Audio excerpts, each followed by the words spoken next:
कि सब पार्टी अपने मैनिफेस्टो में किसान का शब्द इस्तेमाल कर रही है। सबसे अखिलेश लला जीत जाए, 501 की प्रसाद हम चढ़ाए। जब हमारे मुख्यमंत्री उल्टे सीधे बयान दे रहे, 20 और 80 का आंकड़ा बता रहे, तो फिर क्या रह गया? मुसलमान यहाँ से कभी जा ही नहीं सकता, ना हिंदू जा सकता, हिंदू भी यहीं रहेगा, मुसलमान भी यहीं रहेगा। कोई भी सरकार आए कृषि क्षेत्र में क्या कुछ करे, क्या उम्मीद है? किसानों का तो भला करना चाहिए। बताओ क्या कर रहे, बिजली इतनी महंगी कर दी, किसान तो वहीं मर रहा। 2000 रुपए महीने। मोदी और अखिलेश ने तुम्हारे खेत भी खवा दिए, गान को रातों फिर बालक भगे हुए झड्डे में। जिसकी सरकार, जो विधायक इससे बन के जाएगा, सरकार उसकी ही बनेगी। ये इतिहास पहले से लिखा हुआ। नमस्कार, सनराइज न्यूज देख रहे हैं आप। आपके साथ मैं उज्जवल मिश्रा। आज हमारे साथ हमारे 3 सहयोगी और भी हैं, सौरभ जी, विशाल और सलोनी। पिछले दिनों उत्तर प्रदेश में पूरा एक लोकतंत्र का उत्सव मना, लोकतंत्र का त्यौहार मना। सभी 403 सीटों पर चुनाव हुए। चुनाव में कई सारे मुद्दे रहे, कई सारी चीजें रहीं जो हमने जमीन पर उतर के देखा। 40 दिन हमने जमीन पर बिताए, जनता से उनके हिस्से के सवाल उनके नेताओं से किए, उनके जनप्रतिनिधियों से किए और जनता की मुद्दों को उठा करके सभी नेताओं के सामने रखा। कई विकास के वादे जो नेता करते हैं वो भी उनसे हिस्से का सवाल पूछा कि आखिर वो विकास किया तो दिखा क्यों नहीं, और अगर दिख रहा है तो उसमें कहां कमी रह गई। नेताओं के तर्कश में इस बार राष्ट्रवाद, ध्रुवीकरण और जातियों के तीर हमने इस बार पूरे उत्तर प्रदेश की राजनीति में देखे। जनता विकास के चाहती है, विकास के मुद्दों पर बात करनी चाहती है, लेकिन नेता ध्रुवीकरण करके उसको जातिवाद की राजनीति में फंसा देते हैं। पश्चिम से शुरुआत करेंगे। पश्चिम में इस बार जो सबसे बड़ी चीज हमें देखने को मिली, वो पश्चिम में जब हमारी यात्रा पहुंची तो सबसे बड़ी चीज हमें पश्चिम में ध्रुवीकरण की राजनीति देखने को मिली। यहां पर कोई भी विकास के मुद्दे नहीं थे। विकास के मुद्दे यहां पर नदारद दिखे। जनता उठा रही थी, बीच तक नेताओं तक पहुंचे नहीं। नेताओं ने बड़े बयान देने की कोशिश करी और उसके बाद से वो ध्रुवीकरण की राजनीति खेली गई। पश्चिम में बड़ी बातें कर ले तो वहां पर जाट लैंड और यादव लैंड बनाने की कोशिश करी गई। जाट लैंड से अलग अलग समीकरण साधे और यादव लैंड में जो समाजवादी पार्टी थी उसने भी एक बड़ा गेम खेलने की कोशिश की। उसके बाद वहां पर पश्चिम में ही एक मथुरा मंदिर बड़ा मुद्दा बन गया था। केशव प्रसाद मौर्य ने जब ट्वीट कर दिया, लेकिन मथुरा के मुद्दे को भाजपा ने ज्यादा छेड़ने की कोशिश नहीं की। पहले तो एक बयार बनी कि योगी आदित्यनाथ वहां से चुनाव लड़ेंगे, लेकिन अंत समय में यह भी सच नहीं हुआ और योगी आदित्यनाथ ने अपनी सेफ सीट गोरखपुर को चुना। मथुरा में इतना आसान नहीं होगा भाजपा के लिए। और मथुरा क्या, हम पूरी पश्चिम की बात कर लें।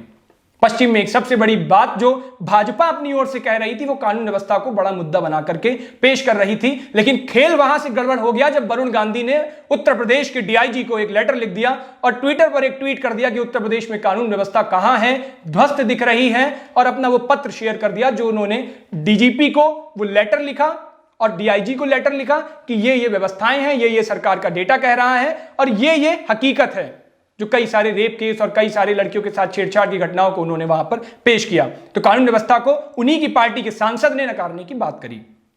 एक और बात जो भाजपा ने वहां से साधने की पश्चिम में कोशिश करी वो जेवर एयरपोर्ट था। प्रधानमंत्री मोदी खुद वहां पर एक बड़ी हवा बनाने पहुंचे थे। जेवर एयरपोर्ट का कितना फायदा ले रही है वो भी आपको हमारे जो सहयोगी हैं ये बताएंगे। और उसके बाद एक सबसे बड़ी बात यह और बता दूं कि 2017 में 85% सीटें यहां से भारतीय जनता पार्टी ने निकाली थी। इस बार की हकीकत क्या है वो भी विशाल आपको थोड़ी देर में बताएंगे। यहां पर जातियों की बात कर ले तो सबसे ज्यादा मुस्लिम जातियों के लोग हैं, इसीलिए भारतीय जनता पार्टी मुस्लिमों को जो वहां पर पलायन का एक सबसे बड़ा इशू क्रिएट किया वो मुस्लिम और जाट, चूंकि आबादी ज्यादा है, जाट की जातियां ज्यादा हैं, हिंदू भी वहां पर हैं और पूरी चूंकि जाति पे तो भाजपा वहां खेल नहीं सकती है, इसलिए पूरा हिंदू को ऊपर खेलने की कोशिश करी और हिंदू पलायन का बड़ा मुद्दा बनाया, लेकिन वो वहां पर बाद में फेल होता दिखा क्योंकि और सारे मुद्दे जो साफ तौर पर छुट्टा पशु थे उन सारे मुद्दों पर बड़े गेम खेले गए। मुजफ्फरनगर आंदोलन 2013 में हुआ जिसमें मुस्लिम जाट अलग थलग हो गए थे। इस बार उनको साथ लाने की कोशिश करी, भाजपा ने यह कोशिश नहीं करी, सपा ने यह कोशिश करी। और उसके बाद जाट पर भी आरएलडी से चूंकि जयंत चौधरी के साथ गठबंधन था तो जयंत चौधरी ने एक कोशिश करी यहां पर एक बड़ी जीत दिखाने की, सपा को आश्वस्त किया। अब इस पर पश्चिम में जमीन से और हमने क्या देखा, बहुत सारी चीजें जो हमने वहां पर फेस करी। उसके लिए मैं विशाल की तरफ रुख करना चाहूंगा। विशाल आपको वहां की हकीकत को ज्यादा अच्छे से बताएंगे। विशाल। बिल्कुल उज्जवल, सबसे पहले तो मैं बात करूं पश्चिमी उत्तर प्रदेश की, तो बीजेपी के पास ऐसा कोई भी गठबंधन का साथी नहीं है जो पश्चिमी यूपी में उनको मजबूती दिलाने का काम करे। लेकिन जो चुनावी मैदान में जो सामने खड़ी है बीजेपी के समाजवादी पार्टी, उसके पास एक ऐसा गठबंधन का साथी है पश्चिमी यूपी के लिए, आरएलडी, जो पश्चिमी यूपी में समाजवादी पार्टी को मजबूत बनाने की कोशिश कर रहा है। और आरएलडी जो खुद मजबूत हुई है बीते 1 साल में, तो वो उसकी सबसे बड़ी वजह जो रही है वो रही है किसान आंदोलन। किसान आंदोलन ने बहुत हद तक बीजेपी को कमजोर करने का काम किया है।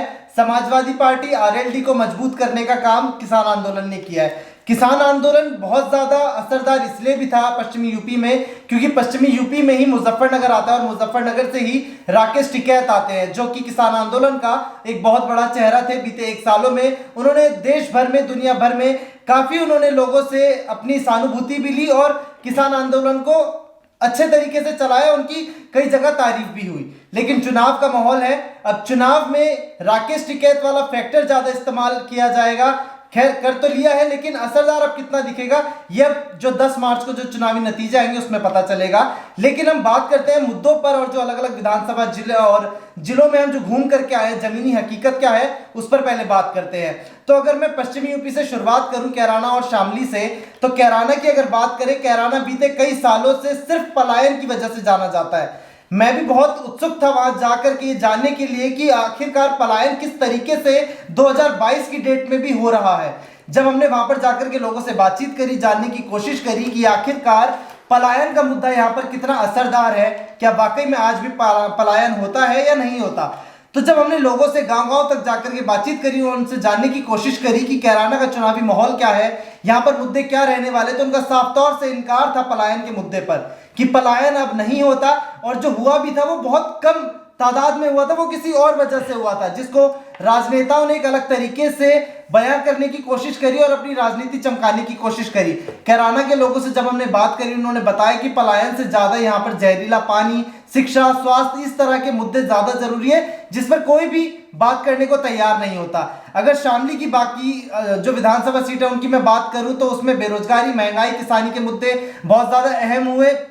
जो लोग बिल्कुल चुप होकर के, भले ही वो जैसे कि आपने अपने इंट्रो में भी बताया कि लोग इस बार बोलने को मतलब कुछ है नहीं उनके पास, वो इसलिए चुपचाप बैठे, अपनी बात नहीं खोल रहे, चुपचाप जाकर के ईवीएम का बटन दबाने का काम कर रहे हैं। लेकिन जो ऑफ कैमरा जब हम बात करते हैं या फिर लोगों से किसी भी तरीके से उनकी नब्ज टटोलने की कोशिश करते हैं, तो उनसे पता चलता है कि हाँ भैया, किसान आंदोलन और किसानी का जो भुगतान था, चाहे वो गन्ने का भुगतान हो या फिर किसी भी फसल का भुगतान हो, वो सरकार की नीतियों से खुश नहीं है। इसलिए जो बीजेपी ने जिनको मजबूत किया था किसानों को 2017 में, 2014 में और जो 2019 में, वो अब 2022 में आते आते छिटक चुका है किसान, और किसान अब जा चुका है आरएलडी के पास। उसके बाद जब हम आगे बढ़े, मुजफ्फरनगर की मैंने बात करी, राकेश टिकैत और टिकैत खानदान का पूरा दबदबा रहता है मुजफ्फरनगर में। दबदबा मैं किसी गुंडई की वजह से नहीं कह रहा, लोग उनके खानदान को मानते हैं कि चुनाव उसी साइड जाएगा मुजफ्फरनगर का जिस साइड राकेश टिकैत का खानदान जाएगा।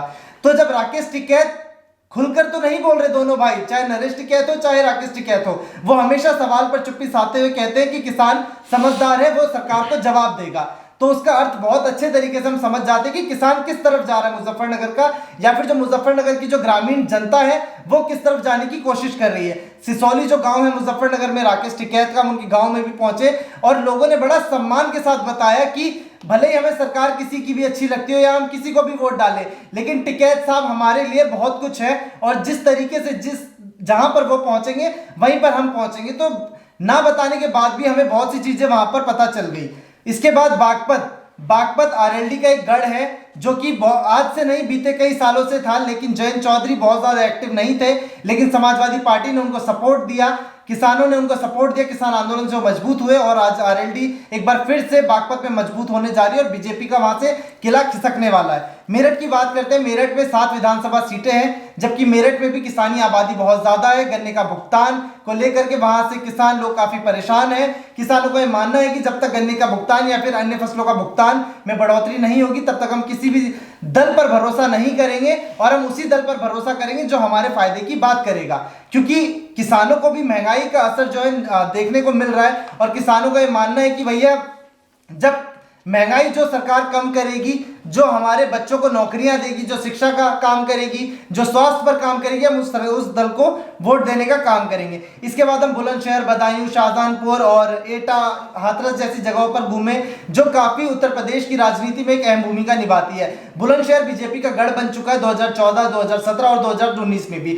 अगर हम ये कहें कि 2022 में बुलंदशहर बीजेपी का गढ़ नहीं रहने वाला तो ये बिल्कुल गलत होगा, क्योंकि बुलंदशहर में आज भी जो वहां की जनता है वो बीजेपी पर भरोसा करती है, वहां के किसान खुश हैं।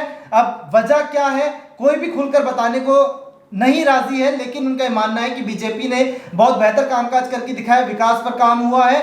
लोग पहले हिंदू मुसलमान करके लड़ाई झगड़ा और गुंडागर्दी करा करते थे, लेकिन आज के टाइम पर ऐसा नहीं होता। तो आगे जब हम आगे बढ़ते हैं शाहजहांपुर में, जहां से कि सुरेश खन्ना खुद मंत्री है यूपी सरकार में, वो भी आते हैं, 8 बार से लगातार विधायक भी रहे हैं, लेकिन लोग अब नाराज होते हुए उनसे दिख रहे हैं। और जो उनके सामने जो समाजवादी पार्टी के जो प्रत्याशी खड़े हैं तनवीर खान, उनका कहना है कि इस बार सुरेश खन्ना को हराएंगे, इनका जो रिकॉर्ड है 8 बार का वो तोड़ेंगे और समाजवादी पार्टी का विधायक यहाँ पर से बनेगा।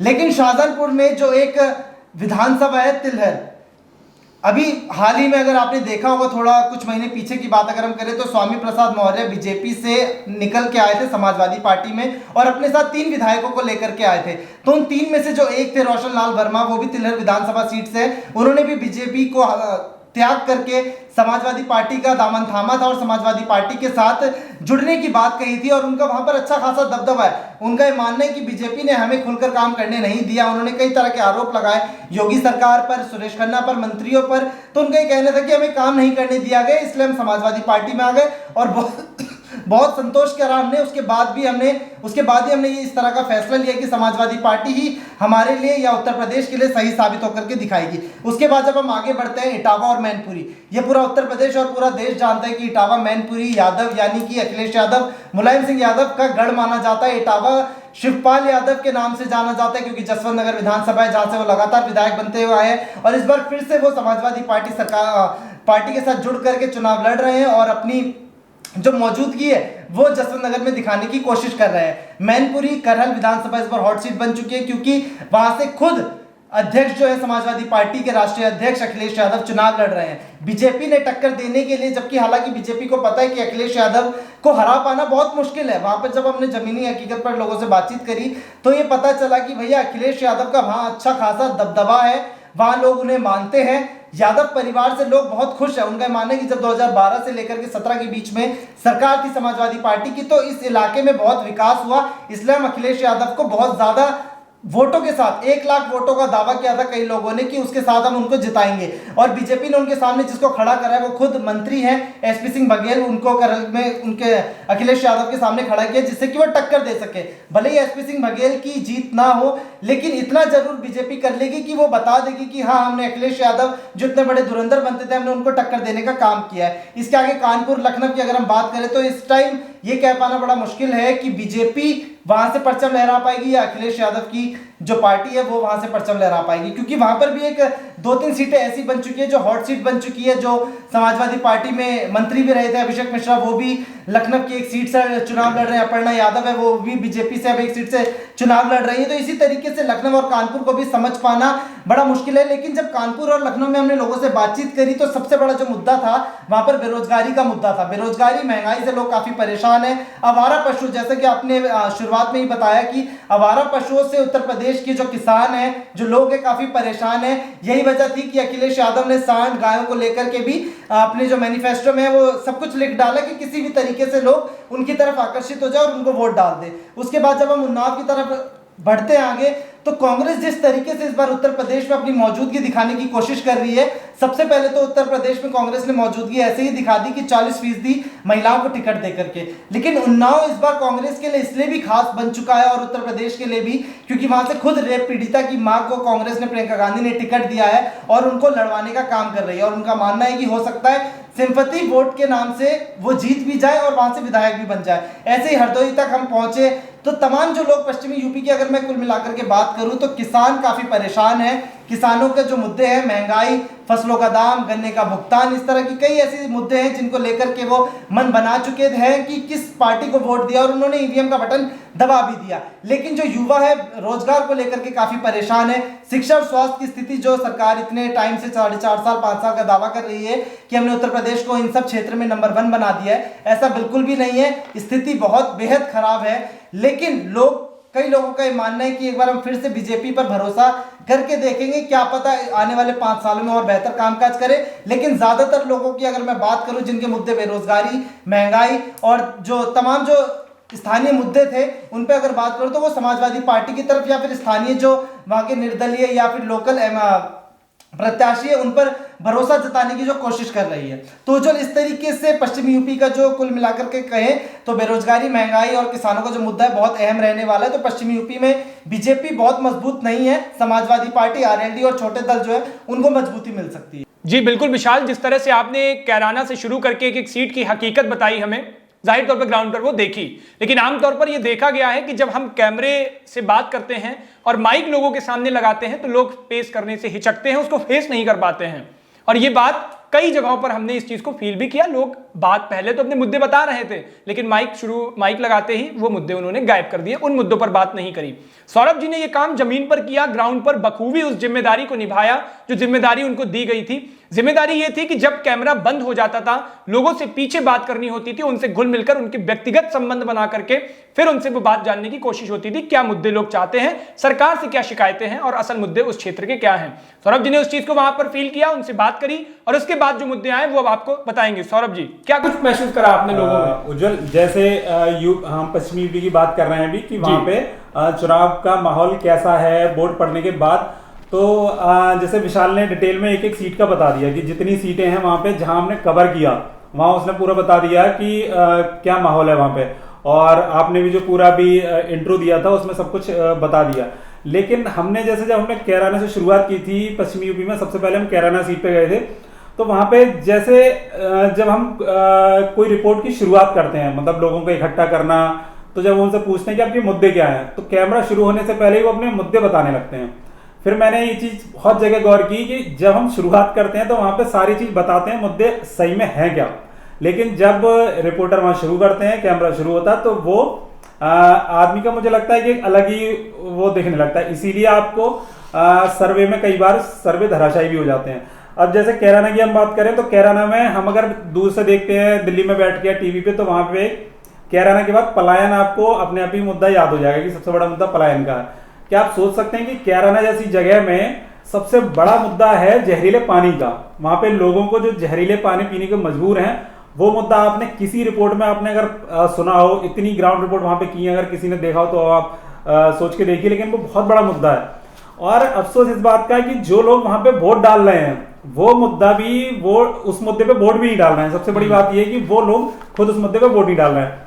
वो कह रहे हैं कि हम यहाँ पे मुद्दा चाहे हम नायक को जिताएंगे, या वो कह रहे हैं कि हम बीजेपी को जिताएंगे।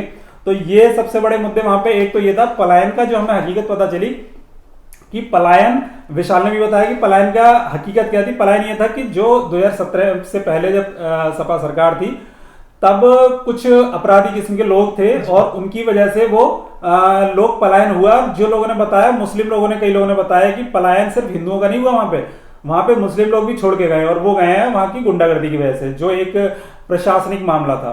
लेकिन एक पार्टी ने उसे मुद्दा बनाया हिंदू मुस्लिम का, और वो बाद में उन्होंने उस पर क्लैरिफाई भी किया और सफाई भी दी थी। तो ये मुद्दे थे। उसके बाद जैसे जैसे हम बढ़े, हम मेरठ बढ़े, हम बागपत की तरफ बढ़े, शामली की तरफ और मुजफ्फरनगर यहाँ पे, तो एक तो जब मुझे सबसे ज्यादा चौंका मैं उस बात पे कि जब हम दिल्ली से जा रहे थे तो हमें लगा था कि सबसे बड़ा मुद्दा है किसान आंदोलन का, और वहां पे किसान बीजेपी से बहुत ज्यादा नाराज हैं, और वहां से हो सकता है कि बीजेपी का वोट बैंक बिल्कुल नीचे चला जाए। लेकिन अब लगता है ऐसा कि ये मुद्दा उतना हावी नहीं है वहां पे, और बीजेपी सदर सीट जितनी है, चाहे मुजफ्फरनगर की बात करें या मेरठ की बात करें, सदर सीट की वहां पे बीजेपी अब भी मजबूत दिख रही है वहां पे। तो जो लोग कह रहे हैं ना कि पश्चिमी यूपी में किसान पूरी तरह से बीजेपी साफ कर देंगे, वो मुझे नहीं लगता अभी, क्योंकि वहां पे दिख रही है कई जगह बीजेपी मजबूत दिख रही है। लेकिन जो गठबंधन किया है समाजवादी पार्टी ने आरएलडी के साथ, उसका असर देखेगा, क्योंकि जो भी किसान नाराज हैं वो सपा की तरफ नहीं जा रहे हैं, वो जा रहे हैं जयंत चौधरी की तरफ, जयंत चौधरी के जरिए जा रहे हैं वो सपा की तरफ। तो एक तो ये वहां पे एक बहुत बड़ा वो है कि अखिलेश यादव ने बहुत अच्छी बिल्डिंग सेट करी है वहां पे कि जयंत चौधरी का साथ लिया। कई लोग, हमने बागपत पे कई लोग गांव में बात करी तो वो कह रहे हैं कि हमें साइकिल से मतलब नहीं है, हम जा रहे हैं नल को वोट दे रहे हैं, इसका मतलब कि आरएलडी को वोट दे रहे हैं। बाकी जैसे जैसे हम बड़े आगे, बुलंदशहर बढ़े, डिवाई बढ़े, वहाँ जो हालत पहले थी वैसी अब है। और उसके बाद फिर बदायूं और ये जितनी भी हमने सीटें कवर की, तो उसमें एक तो मुद्दा, सबसे बड़ा मुद्दा जो दिखता है वो क्राइम वाला, सब लोगों की शिकायत थी। दो मुद्दे सबसे ज्यादा देखे, एक तो आवारा पशुओं का, वो जो बीजेपी के एकदम पक्के वाले वोटर थे वो भी ये कह रहे हैं कि आवारा पशुओं की समस्या है और वो कह रहे हैं इसका निदान होना चाहिए। और मुझे लगता है कि जो बीजेपी शुरू में नकार रही थी उस समस्या को, प्रधानमंत्री ने लास्ट में आके और वो एक्सेप्ट करी और बोला कि हम सरकार बनके 10 मार्च के बाद सबसे पहले इसी पे काम होगा। तो वो सरकार ने मान लिया कि मुद्दा बहुत बड़ा है। क्राइम का मुद्दा जो है, जो लोग कह रहे हैं कि क्राइम वाला, अब अगर आप, हम पत्रकार हैं तो मुस्लिम से देख रहे हैं, तो हम आंकड़ों की बात करें तो क्राइम कम नहीं हुआ है सरकार में भी, लेकिन लोगों में एक परसेप्शन बना है और वो बहुत गहरा है परसेप्शन की समाजवादी सरकार में कानून व्यवस्था खराब थी, इसमें अच्छी है। आंकड़ों में भले ही यूपी सरकार कोई बहुत बेहतर काम नहीं करा है, लेकिन लोगों के दिमाग में सेट हो गया है वो। और वो कैसे है वो आप जो आप दिन भर मीडिया चैनल चलते हैं उसके हिसाब से परसेप्शन होना है, वो उसकी देन है वो। तो इसमें एक जो उज्जवल की बात का जवाब देना चाह रहा हूं मैं, जो आप कहते हैं कि जाति पे इलेक्शन क्यों लड़ा जाता है यूपी में, कब हम मुद्दों की बात करेंगे। तो जाति पे चुनाव होना कोई बुरी बात नहीं है, क्योंकि जब हम जहां पे आरक्षण जाति के नाम पे दिया जाएगा तो वहां चुनाव भी जाति के नाम पे होना चाहिए और होगा वो। आप पहले आप उन्हें थोड़ा ऊपर लाइए, उसके बाद फिर आप बात करिए उसकी। तो इसलिए जाति इलेक्शन कोई बुरा नहीं, क्योंकि सबकी बात होनी चाहिए वो। दूसरा, अब मैं और एक जो किसानों का मुद्दा था, किसानों का मुद्दा पहले बीजेपी कह रही थी कि उसमें कोई दिक्कत नहीं है, हमें वोट मिलेंगे। लेकिन अमित शाह ने लास्ट में, जो गृह मंत्री हैं, उन्होंने, सोच सकते हैं आपने, उन्होंने वादा किया है इस बात का कि अगर सरकार बनती है हमारी तो हम किसानों को फ्री बिजली देंगे 5 साल तक। तो ये बहुत बड़ा एक वादा है और पता नहीं वो कैसे निभाया जाएगा अगर सरकार भी बन गई तो। लेकिन उन्होंने किसानों को लुभाने की पूरी कोशिश की है, उन्हें दिख रहा है कि नाराजगी है। तो गृह मंत्री ने मान लिया किसानों की समस्या और प्रधानमंत्री ने मान लिया आवारा पशुओं की समस्या, ये बाद में मान ली। और अब मैं, हमारे साथ सलोनी है, तो सलोनी, आपके मन में बहुत सारे सवाल हैं। तो पश्चिमी यूपी की बात कर रहे हैं, विशाल ने अपनी बात बोल दी, मैंने भी बहुत हद तक बोल दिया।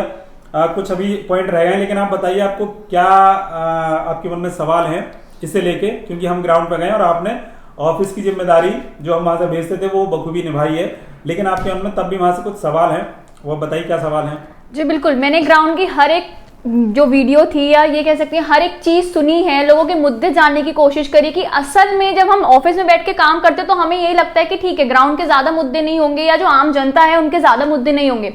लेकिन जब उनसे रूबरू होते हैं या जब उनसे बात करने की कोशिश करते हैं तब हमें असल में सब पता चलता है कि अच्छा ये मुद्दे हैं। तो जो मेन मुद्दे असल में जो उठ के आए थे वो एक तो बहुत ज्यादा महंगाई का मुद्दा था, विकास का मुद्दा था, किसान आंदोलन एक बहुत बड़ा मुद्दा इस बार यूपी के जो इलेक्शन है उसमें उभर के आया। लेकिन इन सबसे हटके एक सबसे बड़ा मुद्दा है वो महिला सुरक्षा का है, क्योंकि रिपोर्ट तो ये कहती है कि बीते 5 सालों में जो महिला जो सुरक्षा है, महिलाओं की सुरक्षा में उसमें काफी ज्यादा क्या कहते हैं अच्छी तरीके से महिला जो है सुरक्षित हुई है बीते 5 सालों में। तो आप लोग भी बहुत सारी महिलाओं से बात करने की कोशिश करी, फिर चाहे वो ऑफ द कैमरा हो या कैमरे के सामने हो, क्योंकि बहुत सारी महिलाएं जो है वो झिझकती हैं कैमरे के सामने बोलने पे। तो आपने में भी हो सकता है बात करने की उनसे कोशिश करी हो ऑफ द कैमरा और जानने की कोशिश करी हो क्या असल में अब बीते 5 सालों में या अब 5 साल के भीतर क्या सच में यूपी की महिलाएं जो हैं वो सुरक्षित हैं? क्या अभी भी वो 11 बजे के बाद बिना डर के और बिना किसी खौफ के घर से बाहर निकल सकती हैं?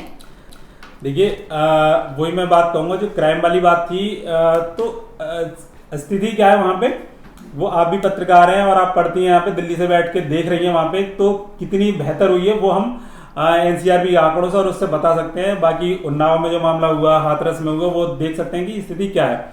हाँ, लेकिन ये मैं मानता हूं कि एक जो नैरेटिव सेट हुआ है उससे लोगों को, चाहे वो बीजेपी की सपोर्टर हों या समाजवादी पार्टी को भी सपोर्ट करते हो, कुछ लोग वो भी कह रहे हैं कि कानून व्यवस्था बेहतर हुई है, लेकिन वो एक नैरेटिव बन गया है वो कि वो बेहतर हुई है। लेकिन अगर बेहतर हुई होती तो फिर हाथरस, उन्नाव, लखीमपुर खीरी, इस तरह के मामले, गोरखपुर में जो पुलिस ने किया, वो सब मामले सामने नहीं आते।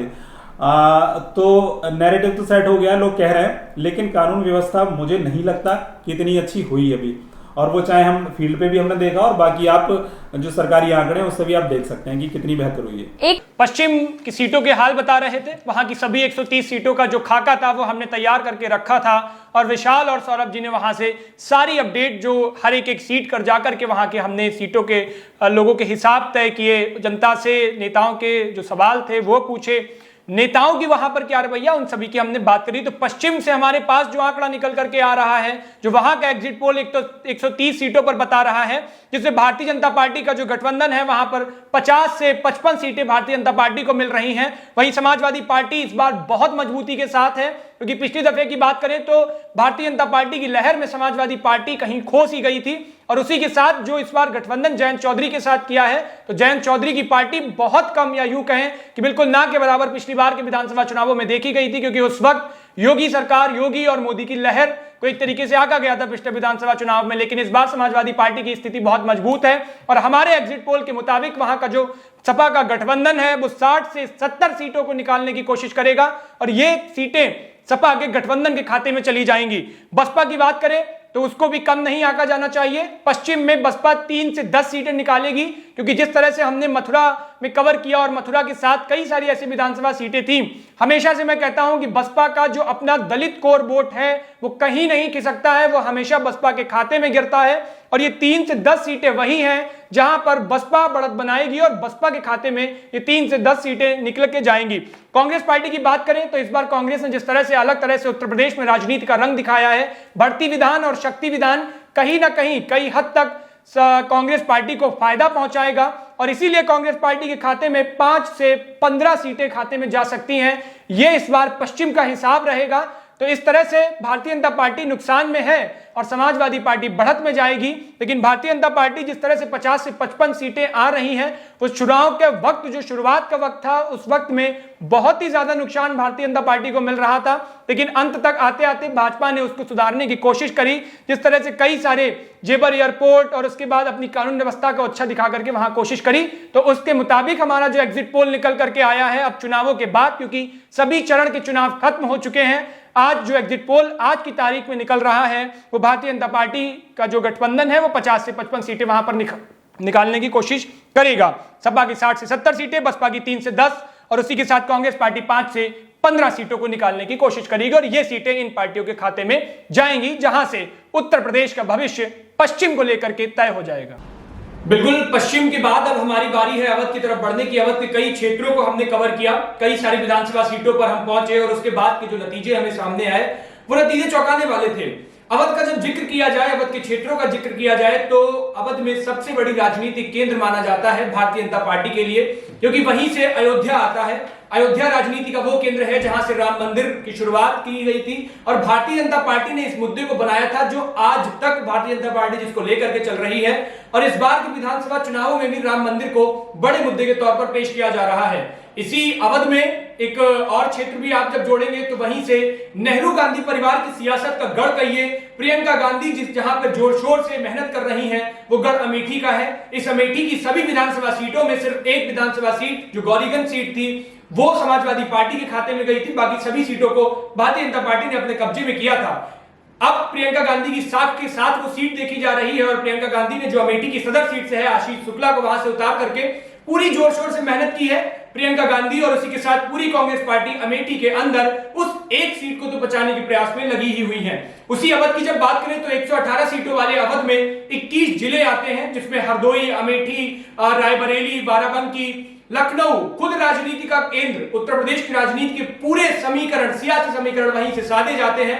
उत्तर प्रदेश का केंद्र बिंदु राजनीतिक महकमे से लखनऊ ही कहा जाता है। इस अवध के क्षेत्र के मुद्दों की बात कर लें तो यहाँ पर सबसे बड़ा मुद्दा जो पूरे उत्तर प्रदेश का है या यूं कहें कि पूरे देश का मुद्दा है वो महंगाई और रोजगार के मुद्दे यहाँ पर चरम सीमा पर रहने वाले हैं और उसी के साथ राष्ट्रवाद और ध्रुवीकरण की कोशिश जो सभी पार्टियों की तरफ से की गई है वो यही कोशिश है। और मैंने आपको पहले भी बताया था कि पश्चिम की शुरुआत में और उसके बाद अवध की तरफ जब बढ़ रहे हैं तो पूरे उत्तर प्रदेश का चुनाव इस बार जातिवाद पर चुनाव हो रहा है और ध्रुवीकरण के साथ उसकी सभी पार्टियां कोशिश कर रही हैं।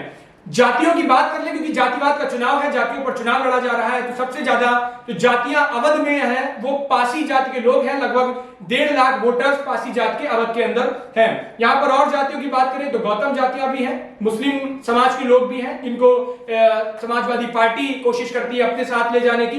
भारतीय जनता पार्टी इन पर तुष्टीकरण की राजनीति खेलती है और उसी के साथ मुस्लिम vote bank Bharatiya Janata party अलग करने की कोशिश करती है, यूं कहें कि बंटवाने की कोशिश करती है।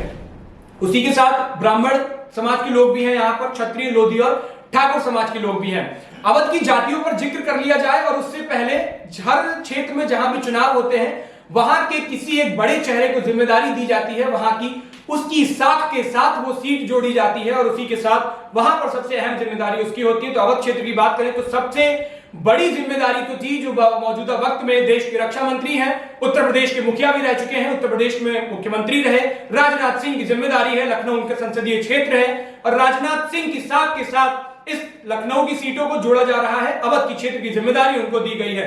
उसी के साथ सांसद भी रहे और उसी के साथ अब मौजूदा सरकार में मंत्री भी हैं कौशल किशोर के पास एक अहम जिम्मेदारी है, क्योंकि अपनी जातियों के वोट साधने की एक पूरी कोशिश कौशल किशोर कर रहे हैं। उनकी साथ के साथ भी अवध की कई सीटों को देखा जा रहा है। स्मृति ईरानी नेहरू गांधी परिवार के गढ़ को ढहाने वाली, राहुल गांधी को डिफीट करने वाली जो स्मृति ईरानी थी, पिछली दफे वो सांसद बनी और उसी के साथ अब पूरे अमेठी और रायबरेली को उनके हवाले सौंप दिया गया है। उनकी साथ के साथ भारतीय जनता पार्टी की ये सारी सीटें जीतने की कोशिश कर रही है। अजय मिश्रा टेनी सबसे चर्चित नाम इस पूरे चुनावों में रहा और उसी के साथ पिछले 2 हफ्ते पहले जब उनके बेटे को जमानत दी गई तो उसी के साथ जो नाराजगी भी लोगों में दिखी। और अजय मिश्रा चूंकि ब्राह्मण वर्ग को साधने की पूरी कोशिश करते हैं, मिश्रा है, इसी के साथ इनकी जो टैगलाइन है यही एक वजह थी कि इनको बर्खास्त भी नहीं सरकार ने किया, तो वो भी अपने कई सारे समीकरण को साधने की कोशिश वहां पर कर रहे हैं। अब यहां पर सीटों का क्या कुछ हाल रहा, आपके हिस्से के सवाल जब हमने नेताओं से किए और उसी के साथ आपके मुद्दों को जब हमने उठा करके रखा तो बहुत सारी चीजें हमें जमीन से जानने को मिली। उन सब चीजों की जानकारी विशाल आपको देंगे। विशाल, क्या कुछ आपने जमीनी हालात पर वहां पर देखा? बिल्कुल उज्जवल, सबसे पहले तो मैं बताऊं अवध क्षेत्र यूपी का वो माना जाता है जो अवध क्षेत्र किसी भी दल के लिए एक सत्ता की राह बनाने का काम करता है। 70 सीटें आती हैं अवध क्षेत्र में, लेकिन बीजेपी ने 2017 में कमाल करके दिखाया था और समाजवादी पार्टी को पीछे छोड़ दिया था। 77 में से करीब ज्यादातर सीटें बीजेपी के खाते में पहुंची थी और समाजवादी पार्टी बहुत पीछे रह गई थी और सरकार नहीं बना पाई। इसी तरीके से 2012 वाले अगर चुनाव को अगर हम देखें तो समाजवादी पार्टी ने बहुत बेहतरीन प्रदर्शन किया था अवध क्षेत्र में। यही वजह थी कि 2012 में समाजवादी पार्टी की लहर अवध क्षेत्र में थी और वो उत्तर प्रदेश में कब्जा भी कर सकी।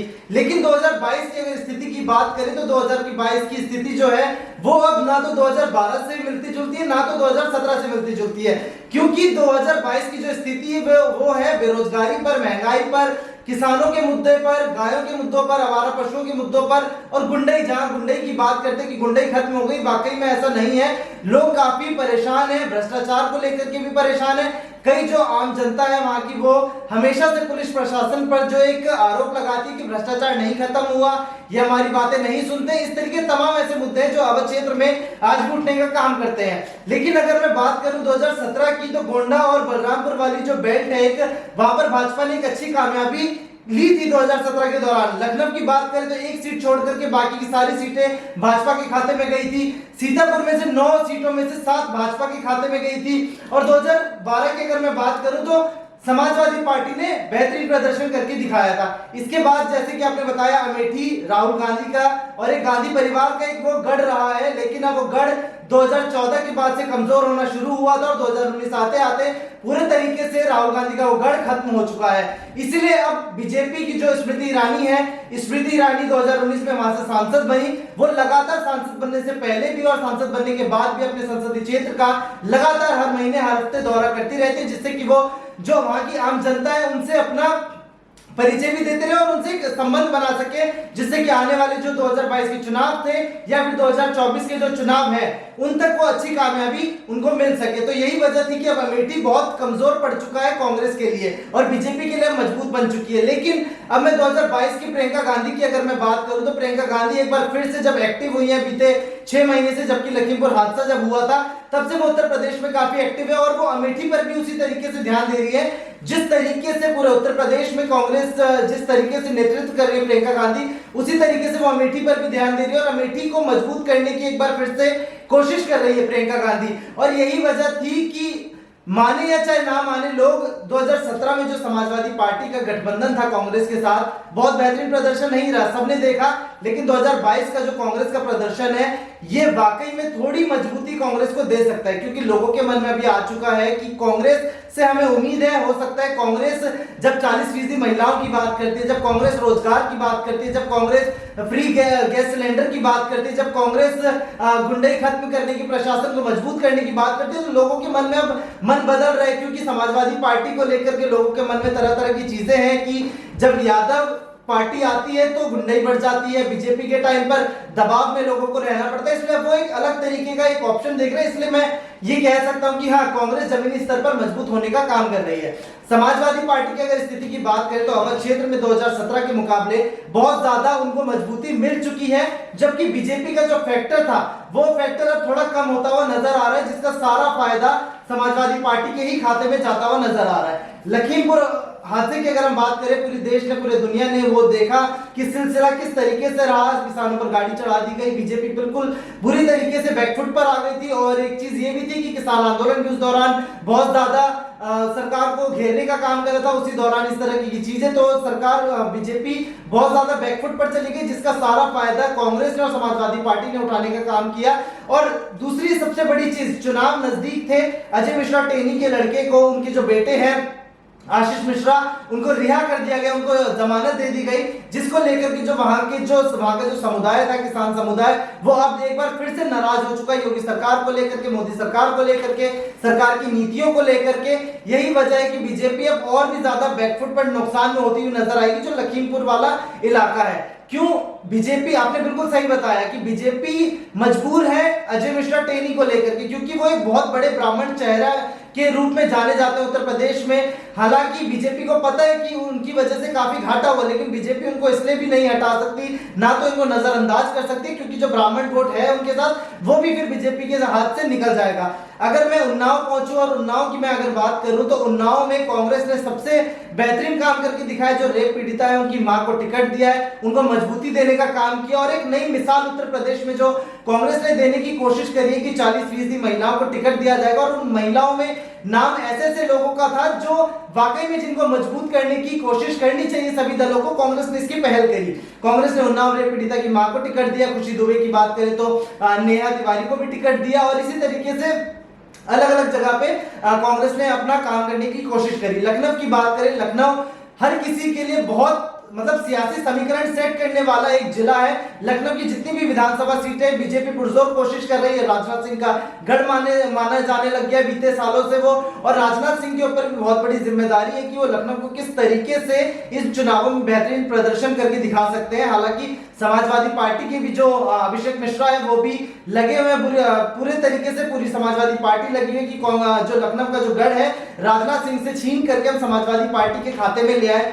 कांग्रेस की अगर बात करें तो कांग्रेस भी समाजवादी पार्टी और भाजपा के अलावा तीसरे नंबर पर खड़ी है इस दौरान उत्तर प्रदेश में, क्योंकि भूपेश बघेल उनके और दीपेंद्र हुड्डा जैसे जो बड़े चेहरे हैं कांग्रेस के, वो लगातार उत्तर प्रदेश की जमीन पर जा रहे हैं प्रियंका गांधी के साथ और अलग अलग जिलों में, विधानसभा में घूमने का काम कर रहे हैं। और कई हद तक भूपेश बघेल की जो भूमिका रही है बीते सालों में वो ये थी कि वो जो कांग्रेस का मजबूत करने का था वो चेहरा बन चुका है भूपेश बघेल। इसलिए प्रियंका गांधी और राहुल गांधी और भूपेश बघेल को हमेशा साथ रखने के मंच पे एक साथ रखने की कोशिश करती है, जिससे कि भूपेश बघेल का जो नाता है आम जनता से वो बेहतरीन है। और ये हमने जमीनी हकीकत पर भी देखा और भूपेश बघेल से बातचीत भी करी थी, जानने की कोशिश करी थी कि आखिरकार 2017 के बाद 2022 में कांग्रेस इन बीते 5 सालों में प्रियंका गांधी के नेतृत्व में कितनी मजबूत होने की कोशिश की। तो अभी ये हम कह सकते पूरे तरीके से कि अवध क्षेत्र में भी बीजेपी को नुकसान हो रहा है, इसका सारा फायदा समाजवादी पार्टी को, और फिर तीसरे नंबर पर जो खड़ी है कांग्रेस उसको हो सकता है।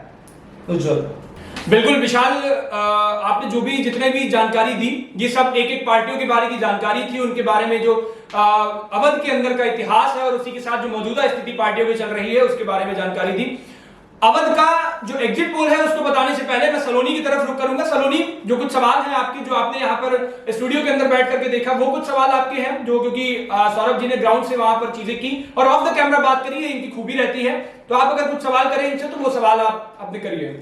जी बिल्कुल, क्योंकि आप दोनों ने लोगों से बात करने की कोशिश करी, लोगों ने कैमरे पे क्या बोला वो हम सब ने भी देखा, वो मैंने भी सुना और वो हमने अपने दर्शकों को भी दिखाया। लेकिन ऑफ द कैमरा भी लोग, बहुत सारे ऐसे लोग होते हैं जो कैमरे पे बहुत सारी बातें नहीं बोलते हैं, जो कैमरे के पीछे बात करते हैं। तो सौरभ जी ने उनसे बात करने की कोशिश करी, तो एक सवाल जो उसमें से निकल के ये आता है कि आखिरकार अमेठी जो है, जो हमेशा से कहते हैं गांधियों का गढ़ माना जाता है, या जिसपे अभी इस टाइम प्रियंका गांधी जो है इतनी जोरों शोरों से प्रचार कर रही है, जीतने की पूरी कोशिश कर रही है, उसकी असल में उसके जो हालात है वो क्या है? क्योंकि हमने देखा कि लोगों के भी वही मुद्दे थे, विकास, रोजगार, महंगाई, यही मुद्दा, लेकिन उसके अलावा और क्या मुद्दे हैं अमेठी के?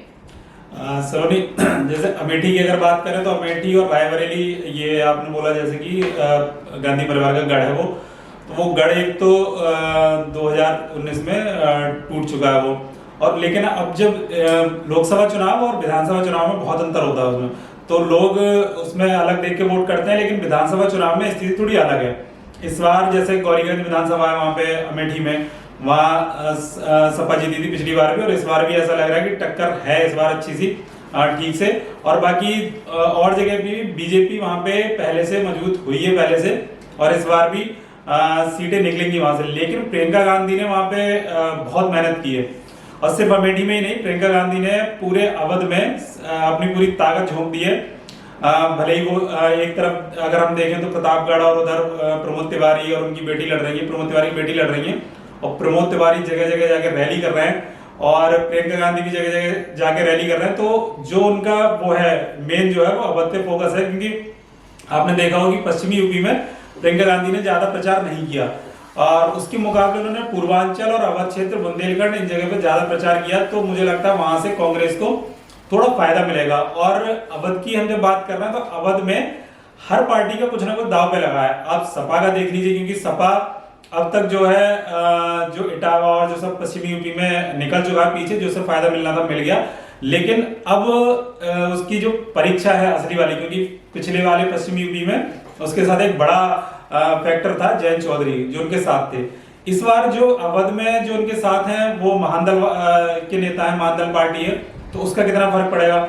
और बीजेपी के लिए तो सब कुछ अवध में ही है, क्योंकि अयोध्या है अवध में, तो पूरा चुनाव बीजेपी एक तरह से लड़ रही है मंदिर पे, तो वो एक देखने वाली चीज होगी कि अयोध्या में, क्योंकि हमने देखा था कि अयोध्या में जब रैली की थी अखिलेश यादव ने, उसमें बहुत भीड़ दिखी थी, तो लोग कह रहे हैं कि कुछ परिवर्तन हो सकता है। और वो कुछ खबरें ऐसी भी आ रही हैं कि पहले, अगर आपको याद होगा तो पहले जो योगी आदित्यनाथ है उनका चुनाव लड़ने की बात हो रही थी अयोध्या से, लेकिन फिर आखिरी मौके पर सीट बदली गई और वो फिर गोरखपुर लड़ने चले गए। तो कहा यह जा रहा था कि वहां जो सर्वे हुआ था या वहां के जो संत महात्मा वो कह रहे थे कि इस बार स्थिति ज्यादा अच्छी नहीं है बीजेपी की वहां पे, बावजूद इसके कि मंदिर की बहुत बड़ा मुद्दा है, क्योंकि वहां पे कुछ और फैक्टर भी काम कर रहे हैं। वहां पे जो कुछ जमीन ली गई लोगों का उसका मुद्दा है, वहां के लोकल मुद्दे हैं, तो वो काम कर रहे हैं। इसी वजह से आप देख रहे होंगे तो अखिलेश यादव की रैली में भीड़ बहुत ज्यादा दिख रही है।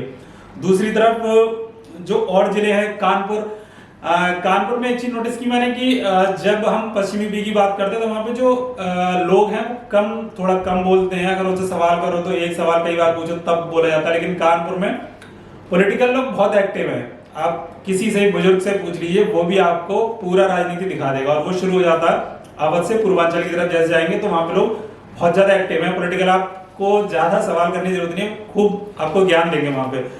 उसके बाद प्रतापगढ़ है, प्रतापगढ़ में जब हमारी टीम गई थी तो प्रतापगढ़ का एक अलग ही एक्सपीरियंस था। हमने जो देखा राजा भैया का, हमने सुना था अब तक कि राजा भैया का बहुत एक तरह से बाहुबली नेता माने जाते हैं वो, तो हमने देखा कि उनका काफिला निकल रहा था वहां से, तो लोग ऐसे कर रहे थे कि एक बार महाराज जी के दर्शन हो जाए। कुछ लोग गुड़गांव से गए थे, कुछ दिल्ली से गए थे देखने उन्हें, तो वो बहुत ज्यादा हुआ। लेकिन मैंने वहां पे जो महसूस किया कि किसी के भी गढ़ में जो छोटे मुद्दे होते हैं, अब जैसे एक अगर गढ़ में तो वो सारे लोग एक ही पार्टी को वोट देंगे, लेकिन कुछ लोग और भी होंगे जो सोचते होंगे कि हम किसी और पार्टी को वोट दें, तो उनकी आवाज दब जाती है, उनकी आवाज कोई सुनता नहीं है वो। लेकिन इस बार तस्वीर थोड़ी बदली है। वहां से जो गुलशन यादव लड़ रहे हैं सपा के उम्मीदवार, वो पूरी टक्कर दे रहे हैं। और अब जब इलेक्शन वहां पे हो रहा था तब भी मारपीट की खबरें आई थी कि गाड़ी तोड़ी गई थी। तो इसका मतलब ये है कि अब थोड़ी चुनौती मिल रही है राजा भैया को वहां पे प्रतापगढ़ में। और प्रमोद तिवारी की जहां तक बात है, उनके बराबर में वो प्रमोद तिवारी लड़ते हैं, उनकी बेटी लड़ रही है।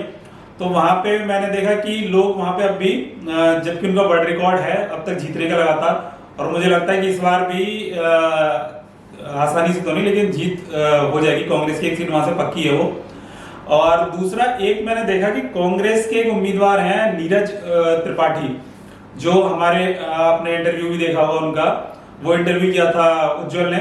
तो वो एक ऐसे हमने देखे नेता, जैसे कांग्रेस के नेता ज्यादातर होते हैं कि वो जो पुराने वो जमे जमाए और फील्ड पे कम जाना, ये कमजोरी रही है कांग्रेस की। लेकिन वो हमने नेता एक अकेले देखे जो हमसे पूरी उन्होंने बात बताई कि मैंने कितनी विधानसभा पूरी अपनी, उन्होंने वो कह रहे हैं कि इस बार भले ही हमारी सरकार ना बने 2022 में, लेकिन 2024 में केंद्र में सरकार बनेगी। उन्होंने बोला लिख के रखवा लो ये हमसे, क्योंकि मैंने अपनी विधानसभा 75% विधानसभा अपनी पूरी पैदल घूम ली है पूरी। वो तो वो जमीनी नेता माने जाते हैं, वो युवा राजनीति से आए, वो उसके बाद कांग्रेस में धीरे धीरे बड़े वो आगे। तो ये एक अच्छी बात रही कांग्रेस की कि वहां टिकट उन्हें वहीं दिया, लोकल नेता, किसी जो पैराशूट उम्मीदवार होते हैं वो नहीं थे। तो मुझे लगता है कि अवध में हर पार्टी का कुछ ना कुछ दाव पे लगा है, और इसी के सबसे ज्यादा महत्वपूर्ण चुनाव है ये हर पार्टी के लिए। तो किसे क्या मिलता है ये पता चलेगा 10 तारीख को। बिल्कुल, जिस तरह से आपने बताया कि अवध और उसी के साथ प्रतापगढ़ की जो बात करी, राजा भैया का एक महकमा पूरा कहा जाता है प्रतापगढ़ के अंदर, और वहीं से प्रतापगढ़ में दो बड़े चेहरे उठते हैं, राजा भैया यानी रघुराज प्रताप सिंह और उसी के साथ प्रमोद तिवारी, जिनकी बेटी आराधना मिश्रा चुनाव में है। पिछली बार 2 बार से विधायक हैं, 9 बार से खुद प्रमोद तिवारी विधायक हैं, और अब सीट खाली करके आराधना को आगे बढ़ा रहे हैं। आराधना के साथ साथ उनकी एक बेटी और भी है, सोना, वो भी प्रोफेसर है राजनीति में। उनकी एंट्री पर मैंने सवाल किया तो उन्होंने कहा कि ये आगे का वक्त तय करेगा। हालांकि राजनीतिक महकमे से हैं तो उम्मीद तो जताई जानी चाहिए कि उनकी बेटी भी आएंगी। हालांकि अवध का जो पूरा एग्जिट पोल हमें बता रहा है, वो अवध का एग्जिट पोल ये है कि राम मंदिर का जो मुद्दा है वो भारतीय जनता पार्टी के लिए हिट कर रहा है। भारतीय जनता पार्टी को कई हद तक पहुंचाया, जो उनके लिए प्रचार के माध्यम बना है और उसी के साथ उनको जो बड़ी पहचान दिला रहा है वो मुद्दा हिट कर रहा है। तो भारतीय जनता पार्टी अवध क्षेत्र से 118 सीटों में 60 से 70 सीटें निकालेगी, यह हमारा एग्जिट पोल कह रहा है। उसी के साथ समाजवादी पार्टी का गठबंधन की बात कर लें तो 40 से 49 सीटें समाजवादी पार्टी का गठबंधन वहां से ले जाएगा, जो बहुत अहम मायने रख रहा है इस बार का उनका गठबंधन। हालांकि सीटों में इजाफा हुआ है लेकिन उस लेवल तक नहीं पहुंचा है समाजवादी पार्टी का गठबंधन जिस तरह की उम्मीद वहां पर जताई जा रही थी। और भारतीय जनता पार्टी के जो ध्रुवीकरण तुष्टीकरण की राजनीति थी वो अवध के अंदर हिट कर गई। बसपा की बात करें तो हमारे जो एग्जिट पोल कह रहा है वो 0 से 3 सीटें तक बसपा निकाल सकती है, 3 सीटें बसपा के खाते में जा सकती हैं, ये मैक्सिमम नंबर होगा। और उसी के साथ कांग्रेस पार्टी इस तरह से मेहनत कर रही है अमेठी के अंदर, तो वहां पर हमारा अनुमान है कि 0 से 5 सीटें तक कांग्रेस पार्टी ले जा सकती है, जिसमें 1 सीट मोना की तय होती है। वो इस तरह से जिस तरह से प्रमोद तिवारी वहां पर करते हैं और जिस तरह से जनता का रुझान होता है, जनता का वोटिंग होता है, तो वो 1 सीट कांग्रेस पार्टी के लिए हमेशा से तय होती है। तो वो कांग्रेस पार्टी 5 सीटें तक उस अवध क्षेत्र के अंदर ले जा सकती है। तो हमारे एग्जिट पोल के मुताबिक भारतीय जनता पार्टी अवध क्षेत्र से बहुत फायदे में है, और इसी के साथ 60 से 70 सीटों के साथ भारतीय जनता पार्टी के अवध की क्षेत्र में सबसे ज्यादा सीटें रहने वाली है। बिल्कुल, अवध से हमारी यात्रा बुंदेलखंड की तरफ बढ़ रही है। बुंदेलखंड वो सियासत का गढ़ है जहां इस बार भाजपा ने उसकी मिजाज समझी है। पिछली दफे भी उस 19 सीटों जहां पे 7 जिले लगते हैं, एमपी के भी कुछ जिले बुंदेलखंड में लगते हैं, लेकिन चूंकि उत्तर प्रदेश का विधानसभा चुनाव है तो उत्तर प्रदेश के चुनावों की बात करेंगे, उसके जिलों की बात करेंगे। 7 जिलों में 19 सीटें हैं वहां पर, और उसी 19 सीटों में पिछली बार भारतीय जनता पार्टी वहां पर शीर्ष रही थी। भारतीय जनता पार्टी ने सारी सीटें निकाली थी। अब इस बार चुनाव बदला है, पिछली बार लहर की बात थी, इस बार वो लहर नहीं है। इसीलिए आप किसी भी पत्रकार से पूछिए जो जमीन पर कवर कर रहा है, जब भी आप उससे पूछेंगे तो बस यही बच के कह के निकल जाएगा कि हाल कांटे की टक्कर लग रही है। और पार्टियों से जब पूछेंगे तो सभी पार्टियां अपना अपना झंडा तो बुलंद कर ही रही हैं। बुंदेलखंड के जिलों की बात करते हैं और विधानसभा सीटों की बात करें तो वहां पर बांदा, हमीरपुर, जालौन, झांसी, महोबा, औरैया, चित्रकूट और उसी के साथ उरई, ये कुछ हाई प्रोफाइल सीट रहती है बुंदेलखंड के अंदर की। बुंदेलखंड में इस बार भारतीय जनता पार्टी ने जो कोशिश करी, क्योंकि बुंदेलखंड को हमेशा से उत्तर प्रदेश का सबसे पिछड़ा क्षेत्र कहा जाता है, सबसे समस्याग्रस्त क्षेत्र कहा जाता है, और सबसे कम विकास अगर पूरे उत्तर प्रदेश के अंदर किसी क्षेत्र में हुआ होता है तो वो सिर्फ और सिर्फ बुंदेलखंड को हमेशा से कहा जाता है। उत्तर प्रदेश की ये राजनीति की शुरुआत से लेकर के है, ये तब से लेकर के है जब देश आजाद हुआ और उत्तर प्रदेश राज्य बना। इससे पहले जब स्टेट प्रोविंस के तौर पर इसका नाम था और इसके बाद जब ये राज्य बन के उत्तर प्रदेश नाम दिया गया, तब से इन क्षेत्रों पर कभी किसी ने ध्यान नहीं दिया है। भारतीय जनता पार्टी ने चुनावों से पहले ये नब्ज समझी और इसलिए भारतीय जनता पार्टी ने जो मौजूदा सरकार चल रही थी उसमें झांसी से चित्रकूट तक एक डिफेंस कॉरिडोर देकर के इस बार चुनाव को साधने की कोशिश करी। और वहीं पे एक एक्सप्रेसवे, क्योंकि इस बार जो चुनाव में आपने देखा जब पश्चिम में चुनाव हुआ तो वहां पर भी एक सौगात दी गई जो जेवर एयरपोर्ट की सौगात थी। इसी के साथ आगे बढ़े तो अवध से जो एक स्टेट जो जीटी रोड को चौड़ीकरण कर रहा था, जो नरेंद्र मोदी का एक ड्रीम प्रोजेक्ट भी बताया जा रहा था, और उसी के साथ कई सारी रोडों की व्यवस्थाओं को लेकर, कानून व्यवस्थाओं को लेकर उन्होंने मुद्दे पर चर्चा की। जब पूर्वांचल की तरफ बढ़ेंगे तो वहां पर भी उन्होंने दिया था। बुंदेलखंड में भी एक एक्सप्रेसवे की सौगात दे दी और वो इटावा से चित्रकूट तक एक बुंदेलखंड एक्सप्रेसवे को जो फाउंडिंग स्टोन प्रधानमंत्री नरेंद्र मोदी खुद वहां पहुंचकर उन्होंने किया और वहां के लोगों में ये रिझाने की कोशिश की कि यहाँ के विकास को हम तवज्जो दे रहे हैं। पानी की एक सबसे बड़ी दिक्कत बताई जा रही थी। भारतीय जनता पार्टी ने इस नब्ज को समझा और जैसे जैसे चुनाव बुंदेलखंड की तरफ बढ़ा, भारतीय जनता पार्टी ने बड़े बड़े बैनर पोस्टर लगवाने की कोशिश करी और उसी में योगी आदित्यनाथ और प्रधानमंत्री नरेंद्र मोदी की फोटो के साथ बीच बीच के चौराहों पर वो पोस्टर लगे और उन्होंने लिखा था कि बुंदेलखंड में पानी की दिक्कत को हमने खत्म किया। अब ये हकीकत क्या है, ये हमारे पास जो ऑफ द सोर्सेज चीजें आई हैं, सूत्रों के हवाले से भी हमें खबर मिली है। हमारे कई पत्रकार जो फ्रीलांस के तौर पर वहां काम कर रहे हैं उनके हवाले से जो खबर हमें मिली है वो वहां पर ये है कि सबसे बड़ी जो वहां पर दिक्कत है वो सूखे की दिक्कत है। बुंदेलखंड में पानी की सबसे बड़ी समस्या है। भारतीय जनता पार्टी के दावों के बाद भी आज तक वहां पानी नहीं पहुंचा और सूखा एक सबसे बड़ी समस्या आज भी बनी हुई है। बेरोजगारी सभी क्षेत्रों की समस्या है, जाहिर तौर पर बुंदेलखंड की भी समस्या है। रोजगार के बाद पलायन एक सबसे बड़ा मुद्दा है, क्योंकि वहां पर रोजगार के लिए लोग इधर उधर भटक जाते हैं, पलायन कर जाते हैं। खेती किसानी से भी आय है नहीं, क्योंकि पानी पहुंचता नहीं, सिंचाई के साधन नहीं है, तो वहां से पलायन करने को वहां के लोग मजबूर हो जाते हैं। किसानों की आत्महत्या सबसे बड़ा अगर उत्तर प्रदेश में कहीं मुद्दा है तो वो सिर्फ बुंदेलखंड क्षेत्र में होता है, क्योंकि कई बार सूखाग्रस्त क्षेत्र होते हैं, पानी से सिंचाई हो नहीं पाती है, किसान फसलों के जो लागत मूल्य लगाता है वो भी उसकी निकल नहीं पाती है, सूखे की वजह से फसल बर्बाद हो जाती है और कर्ज में इतना डूब जाता है कि कई बार आत्महत्या करने को मजबूर हो जाता है। सरकारें इससे पल्ला झाड़ लेती हैं, जो विपक्ष में होता है वो इस मुद्दे को उठाता है और पक्ष में आते ही मुद्दे को गायब कर देता है। मुद्दे किस तरह से गायब होते हैं इसकी सवाल वहां की जनता हमेशा करती है। इस बार के चुनावों का मुद्दा भी किसानों की आत्महत्या ही वहां पर चल रही है। किसानों की आत्महत्या पर इस बार जब भारतीय जनता पार्टी से सवाल किया जा रहा है तो उसके पास इस बात का भाजपा के नेताओं के पास जवाब नहीं आ रहा है। और इस बार के चुनाव की एक बड़ी हकीकत यह भी रही है, क्योंकि अभी तक उत्तर प्रदेश के इतिहास के चुनाव देखेंगे तो उसमें यह कभी नहीं हुआ कि नेता किसी क्षेत्र में प्रत्याशी बनकर के जा रहे हैं और वहां की जनता उनको भगा दे रही है। ऐसा कभी नहीं उत्तर प्रदेश के इतिहास में हुआ, लेकिन इस बार के चुनावों में हमें यह भी देखने को मिल गया। और सबसे बड़ी जो चीजें देखने को मिली वो भारतीय जनता पार्टी के प्रत्याशियों के साथ हुई। फिर चाहे खुद उप मुख्यमंत्री केशव प्रसाद मौर्य जब पहुंचे थे तो महिलाओं ने उनको अपशब्द कहकर के महिलाओं ने वहां हंगामा काटा था और उनको वापस आना पड़ा। कई भाजपा के प्रत्याशी ऐसे थे जो क्षेत्रों में घुस नहीं पा रहे थे, गांव में जा नहीं पा रहे थे, जिसकी शिकायत वहां के शीर्ष नेतृत्व से जो प्रत्याशी थे उन्होंने अपने शीर्ष नेतृत्व से शिकायत करी और उसके बाद बड़े बड़े चेहरे जाकर के वहां पर मीटिंग करने गए थे। तो इस बार के चुनाव में ये भी अहम रहा। इस बार के चुनाव में एक और चीज अहम रही कि प्रत्याशी गजब गजब की हरकतें कर रहे थे। कोई रो रो करके वोट मांग रहा था। पिछले अभी हम बात कर रहे थे अवध क्षेत्र की, तो वहां से गायत्री प्रजापति की पत्नी और बेटी रो रो करके वोट जनता के बीच से मांग रही थी, महाराज जी। अब अजब हाल ये हो गया इस बार के उत्तर प्रदेश के चुनाव में कि नेता मंचों से उखड़ के उठ बैठक लगा रहे हैं, रो रो करके माफी मांग रहे हैं। एक विधायक पद के प्रत्याशी ने तो इतना तक जनता से कहा कि मैं वाकई में 5 साल नहीं निकला, मैंने काम नहीं कराया, लेकिन मुझे माफ कर दो, और रो करके जनता के बीच उठक बैठक लगा ली कि मुझे एक बार और जिता दो, अब मैं क्षेत्र में रहूंगा और यहाँ काम भी कर पाऊंगा। तो इस बार के उत्तर प्रदेश के चुनाव के गजब हालात हमें देखने को मिले। बुंदेलखंड के अंदर अन्ना पशु भी एक बड़ी समस्या है। जो कुछ अगर सिंचाई के साधन मिल भी जाते हैं, पानी किसी तरह से आ भी जाता है, किसान फसल तैयार भी करता है, तो उसकी वो फसल अन्ना पशु बर्बाद कर देते हैं। प्रधानमंत्री नरेंद्र मोदी ने तो गजब ही हाल तब कर दिया जब एक रैली में उन्होंने इस बात को तब संज्ञान में आया जब लगभग 4 चरण के चुनाव निकल चुके थे। तब प्रियंका गांधी ने एक रैली में उनको ये बातें याद दिलाई, वो बहुत उनका वायरल भी हुआ और उसके बाद प्रधानमंत्री ने वहां पर खड़े होकर के उनको ये कहना पड़ गया कि अन्ना पशु की जो समस्या है, कन्नौज की धरती से उन्होंने ये बात कही कि जो समस्याएं जो अन्ना पशु की आ रही हैं उसके लिए हम एक और काम करने जा रहे हैं कि गोबर की समस्या, गोबर जो है उससे भी उत्पादन करवाएंगे और उससे कराएंगे। हालांकि सरकार को 5 साल का कार्यकाल पूरा किया, केंद्र सरकार में लगभग 7-8 साल का कार्यकाल होने जा रहा है। सरकार की ये बात दाल गलेगी नहीं और ये बात का जवाब शीर्ष नेतृत्व से लेकर के जनता के बीच जो लोग पहुंच रहे हैं उनको भी ये जवाब देना ही पड़ेगा।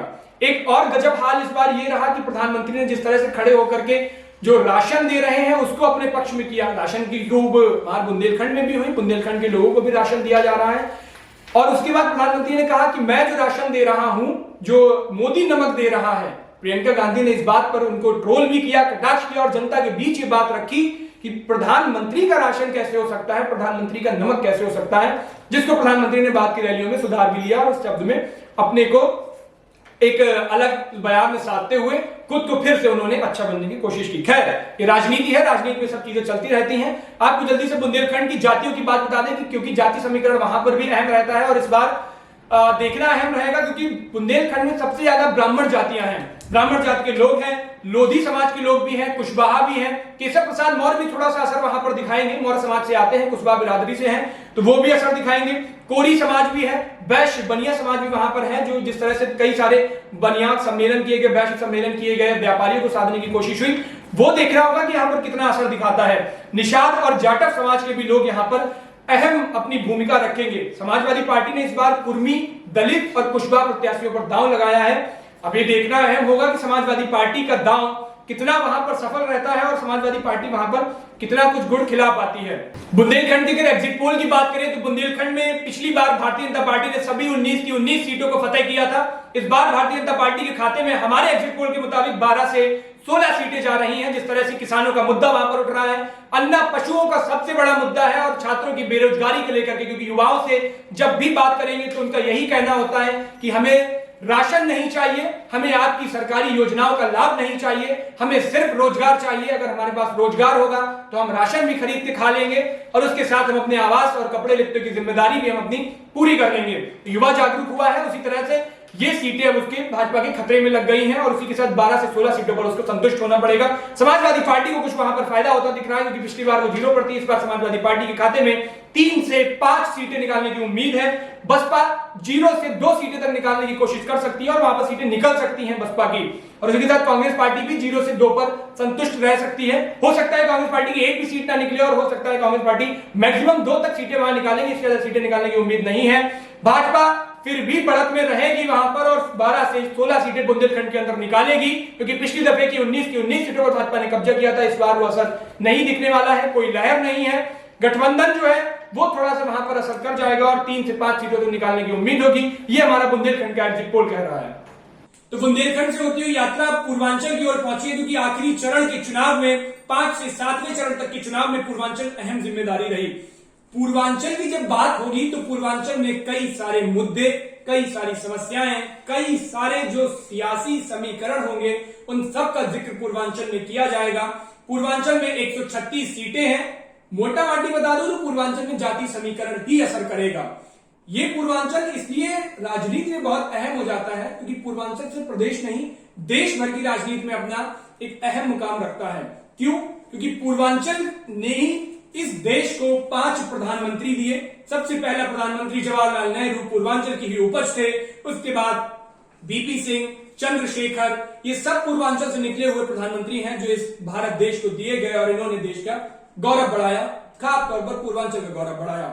उसके बाद पूर्वांचल की समस्याओं की अगर बड़ी बात करें तो एक एक करके समस्याओं की बात करता हूं मैं। सबसे बड़ी समस्या वहां पर छुट्टा जानवर की थी। छुट्टा जानवर की समस्या जिसको विपक्ष ने बहुत हवा देने की कोशिश की और वो हवा बनी भी, एक बड़ी मुद्दा बनी भी, और विपक्ष के साथ साथ सबसे बड़ी बात तो ये थी कि ये असल मुद्दा है और जनता के बीच से मुद्दा उठा जो सरकार के कान तक पहुंचा और खुद प्रधानमंत्री को वो बात कहनी पड़ी एक रैली के माध्यम से। उसके बाद वहां पर जानवर के साथ साथ छुट्टा अपराधियों का भी एक है। छुट्टा शब्द इसलिए कह रहा हूं क्योंकि एक दफे यही भाजपा की सरकार थी, यही भाजपा के नेता थे जो कई सारे लोगों के वहां पर ऐसे नाम लेते थे जिनको अपराधियों के तौर पर सही तौर पर उनको कहते थे लेकिन इस बार भाजपा ने, जब वो भाजपा के साथ आ गए, भाजपा के साथ उन्होंने कहीं ना कहीं समर्थन दिया, तो भारतीय जनता पार्टी ने इस चीज को हवा नहीं दी और उसी के साथ उनको अपराधी भी घोषित नहीं करा।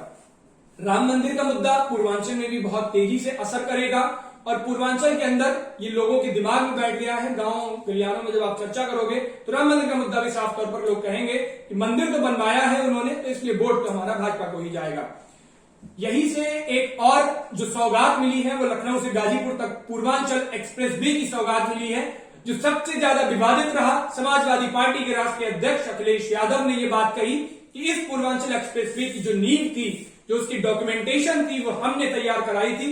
और फिर उसके बाद की जो विवाद बढ़ा और उसके बाद खुद प्रधानमंत्री ने आकर के कहा कि ऐसा नहीं था, उन्होंने लेट कराया, ये कराया, तो वो विवादों में बढ़ा और राजनीति उस पर खूब जमकर खेली गई। पूर्वांचल से जब जातियों का जिक्र किया जाएगा तो इस पूर्वांचल में जातियों से पहले बता दूं कि जो भाजपा ने गठबंधन जिनसे किए, समाजवादी पार्टी का जयंत चौधरी के साथ आरएनडी वाला गठबंधन छोड़ के, क्योंकि वो पूर्वांचल में ज्यादा असर नहीं किया, बाकी जो सपा के गठबंधन थे वो पूर्वांचल में सबसे ज्यादा असर करे। और पूर्वांचल में परीक्षा सपा के लिए अखिलेश यादव से ज्यादा इन्होंने जो गठबंधन किए उन नेताओं की परीक्षा ज्यादा बढ़ गई। अब उसी के साथ भाजपा ने जिनसे गठबंधन किए उन नेताओं की भी परीक्षा बढ़ गई। अब दलित बैंक वहां चूंकि पूर्वांचल में सबसे ज्यादा रहता है, दलित के साथ साथ ओबीसी, यादव, मुस्लिम, ब्राह्मण, कुर्मी, सैतवा, क्षत्रिय, बलिया, मौर्य, ये सब लोग वहां पर अधिक जातियों में पाए जाते हैं। कुर्मी वोटों की बात करें तो वहां पर अनुप्रिया पटेल की एक सबसे बड़ी जिम्मेदारी सौंपी गई, अनुप्रिया पटेल को कुर्मी वोट साधने की। भाजपा से उनका गठबंधन है, अपना दल से वो पूरी बयास साध रही है वहां से, तो अनुप्रिया पटेल के कंधे पर ये पूर्वांचल में जिम्मेदारी आई और जैसे जैसे चुनाव 5वीं तरफ से आगे बढ़ा तो अनुप्रिया पटेल के कंधे पर ये जिम्मेदारी और तेजी से असर करने लगी। निषाद वोट की बात करें तो संजय निषाद इस बार उनके लिए अहम चुनौती रह गई। अब संजय निषाद फायदा पहुंचा पाएंगे या नहीं पहुंचा पाएंगे ये तो हमारा भी एग्जिट पोल नहीं बताएगा और 10 तारीख को आने वाला रिजल्ट भी बता देगा। पहले मैं रुक करूंगा विशाल की तरफ, क्योंकि विशाल ने कई सारी ग्राउंड रिपोर्ट वहां पर की, जमीन से उतर के बात की, नेताओं से आपके हिस्सों के सवाल किए हैं, उन सवालों को लेकर के और जमीन में जो मुद्दों की बात करी है वो विशाल आपको बताएंगे। विशाल। बिल्कुल उज्जवल, सबसे पहले मैं शुरुआत करूंगा वाराणसी की। वाराणसी के बारे में आपने बहुत कुछ बताया, सांसद को लेकर के, प्रधानमंत्री नरेंद्र मोदी को लेकर कई तरह की बातें बताई। तो आपने जैसा कि बताया, जैसे कि आपने भी ग्राउंड पर रिपोर्ट करी, मैंने भी करी, और लोगों का वाकई में सवाल था कि हम सांसद तक कैसे पहुंचे, और आपने भी बताया दर्शकों को कि ये लोगों का सवाल था।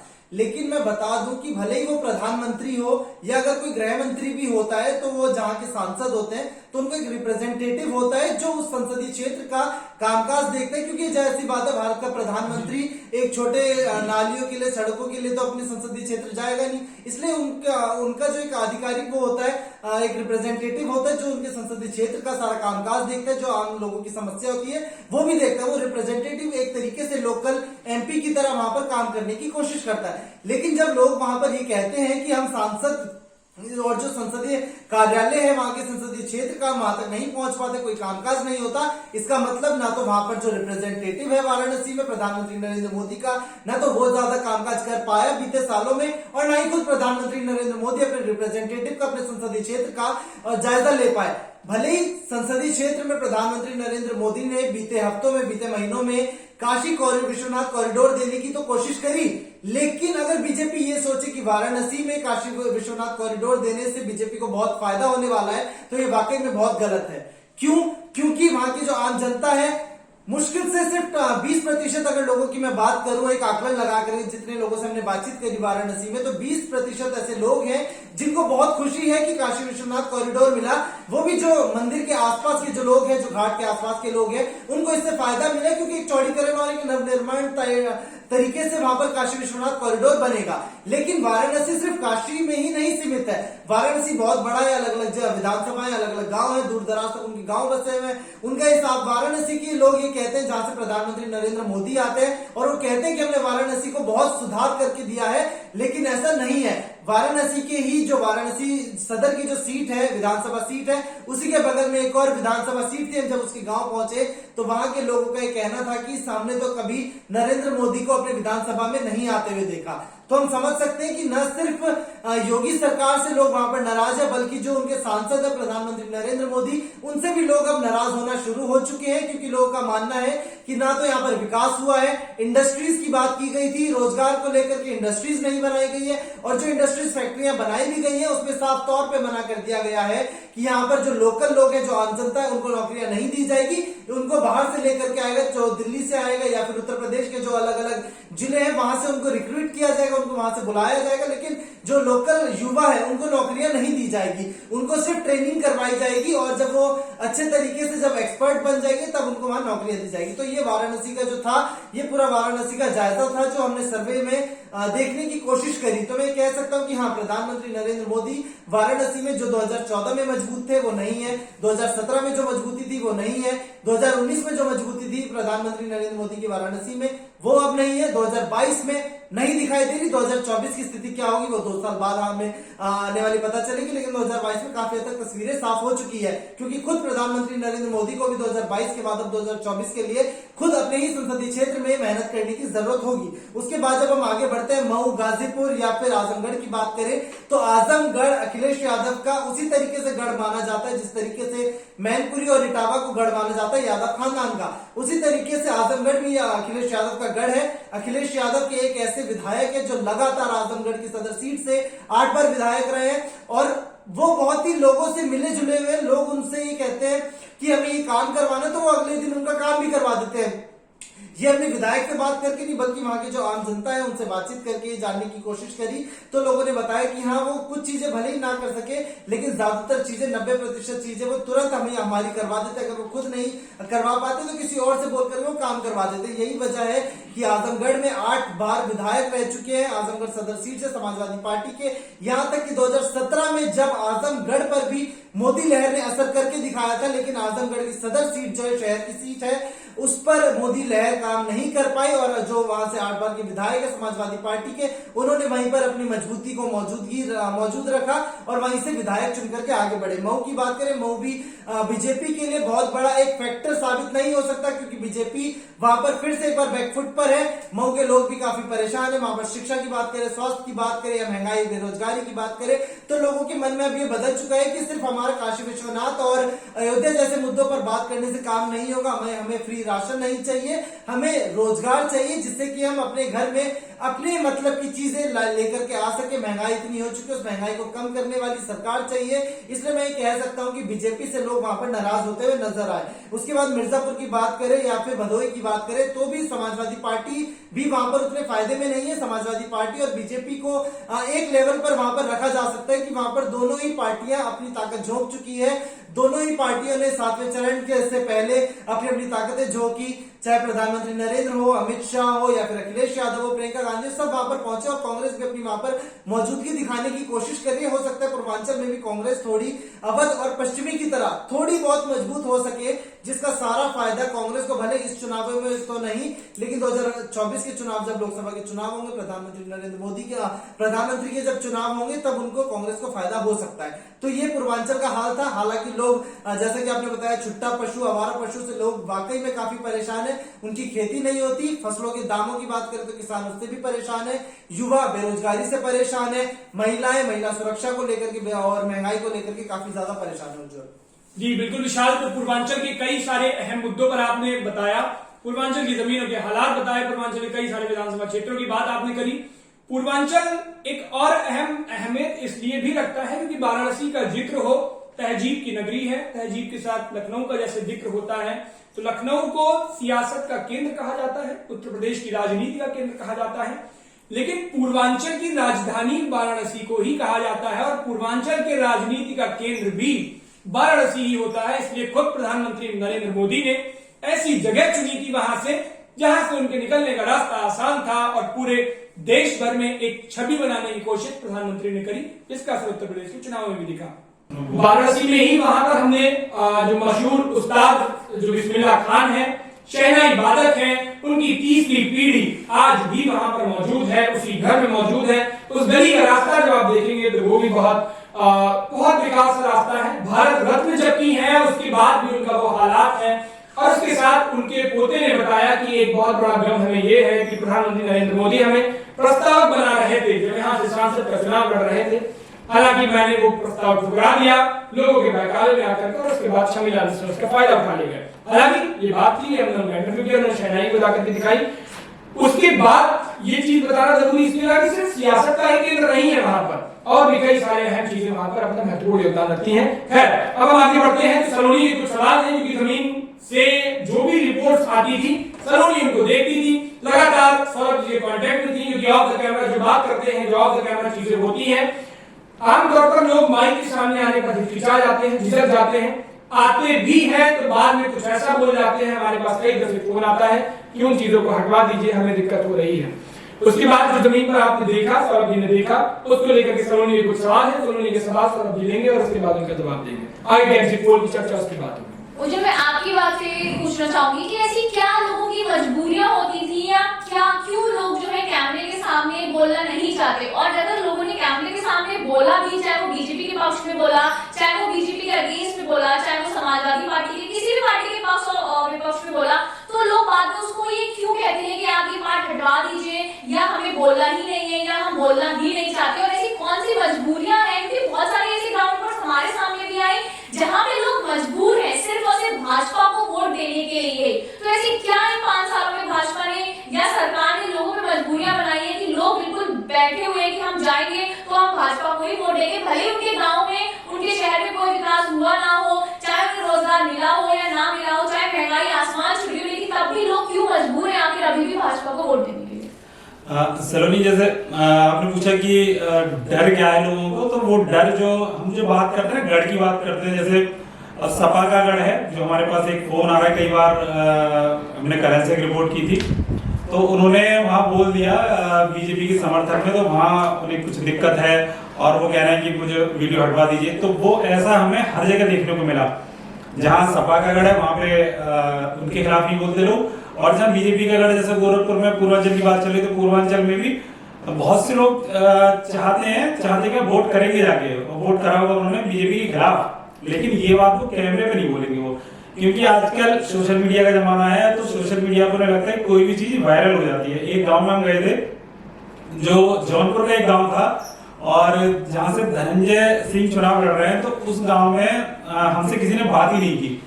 वो बार बार ये कह रहे थे कि वीडियो वायरल हो जाएगा, फिर हमें दिक्कत होगी, तो हम समझ रहे थे कि दिक्कत क्या होगी, क्योंकि जो एक किसी का गढ़ बन जाता तो फिर वो उसके जो चाहे उसके शागिर्द हो, वो उन पर दबाव बनाने की कोशिश करते हैं, तो वो उन्हें डर रहता है। और मैं इसे गलत भी नहीं मानता, गलत ये है कि डर होना नहीं चाहिए, लेकिन उन लोगों की गलती नहीं है, क्योंकि वो जब कम पढ़े लिखे लोग हैं, साधन कम है, तो वो पुलिस के जरिए और जो बाहुबली नेताओं के जरिए उन पर दबाव बनाया जाएगा, तो वो उनका जायज है, इसलिए लोग नहीं बोलते। लेकिन उन्हें पता है कि जब हम वोट डालने जाएंगे तो वहां पे हमें कोई ना कैमरा होगा ना पुलिस होगी, तो वो वोट बटन दबाएंगे। इसीलिए आप ये देखिए, जहां पे मान लीजिए कुछ लोग बोलते हैं कि हम इस पार्टी को वोट देंगे, लेकिन जब वोट पड़ते हैं तो वो चुनाव का नतीजा कुछ और हो जाता है, एग्जिट पोल, ओपिनियन पोल, वो सब पलट जाते हैं। वो इसीलिए क्योंकि लोग वोट मतलब बोलते कुछ हैं और डालते कुछ हैं, और वो उनकी आप इसे होशियारी नहीं कहेंगे, लेकिन इसे वो कहेंगे कि जो उनका मन होता है वो करते हैं वो।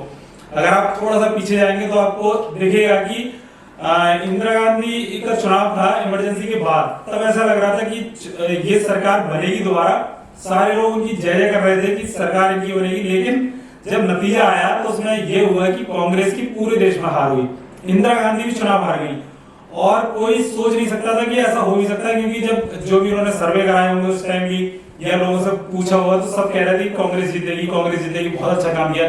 लेकिन जब वोट पड़े तो लोगों ने अपने मन का किया। तो ऐसे इस बार हो सकता है कि भले ही कैमरे पे लोग ना बोल रहे हो, लेकिन जब वो वोट कर रहे हैं वो, तो उन्हें पता कोई नहीं देख रहा, तो वोट के नतीजे कुछ और आएंगे।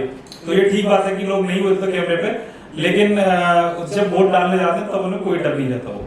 मेरा आपसे एक सवाल और है कि आप लोग राजनाथ सिंह के गांव गए, चंदौली के अंदर उनके गांव आता है भगौरा गांव, तो वहां की जो रिपोर्ट आई, आपने वहां के गांव वालों से भी बात करने की कोशिश करी, उनके परिवार वालों से भी बात करने की कोशिश करी। हालांकि उनके परिवार वालों ने यही बोला कि भाजपा ने काम किया है, बीजेपी ने 5 साल में बहुत ज्यादा बेहतर काम किया है, और आने वाले टाइम में भी बीजेपी जो है वो आगे विकास कार्य करेगी या जो भी है।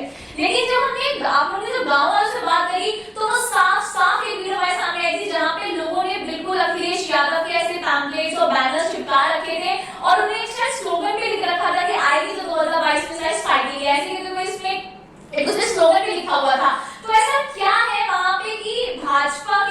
मंत्री का गांव होने के बाद लोग वहां पे जो है अखिलेश यादव और समाजवादी पार्टी का समर्थन कर रहे हैं। लोग ये कह रहे हैं कि आनी तो चाहिए 2022 में साइकिल ही आनी चाहिए, क्योंकि भाजपा ने ना तो कोई विकास कार्य किया है, ना ही हमें रोजगार दिया है, और बहुत सारे ऐसे पैरामीटर्स हैं जिसपे लोग जो है भाजपा से नाराज हमें दिखे उस गाँव के।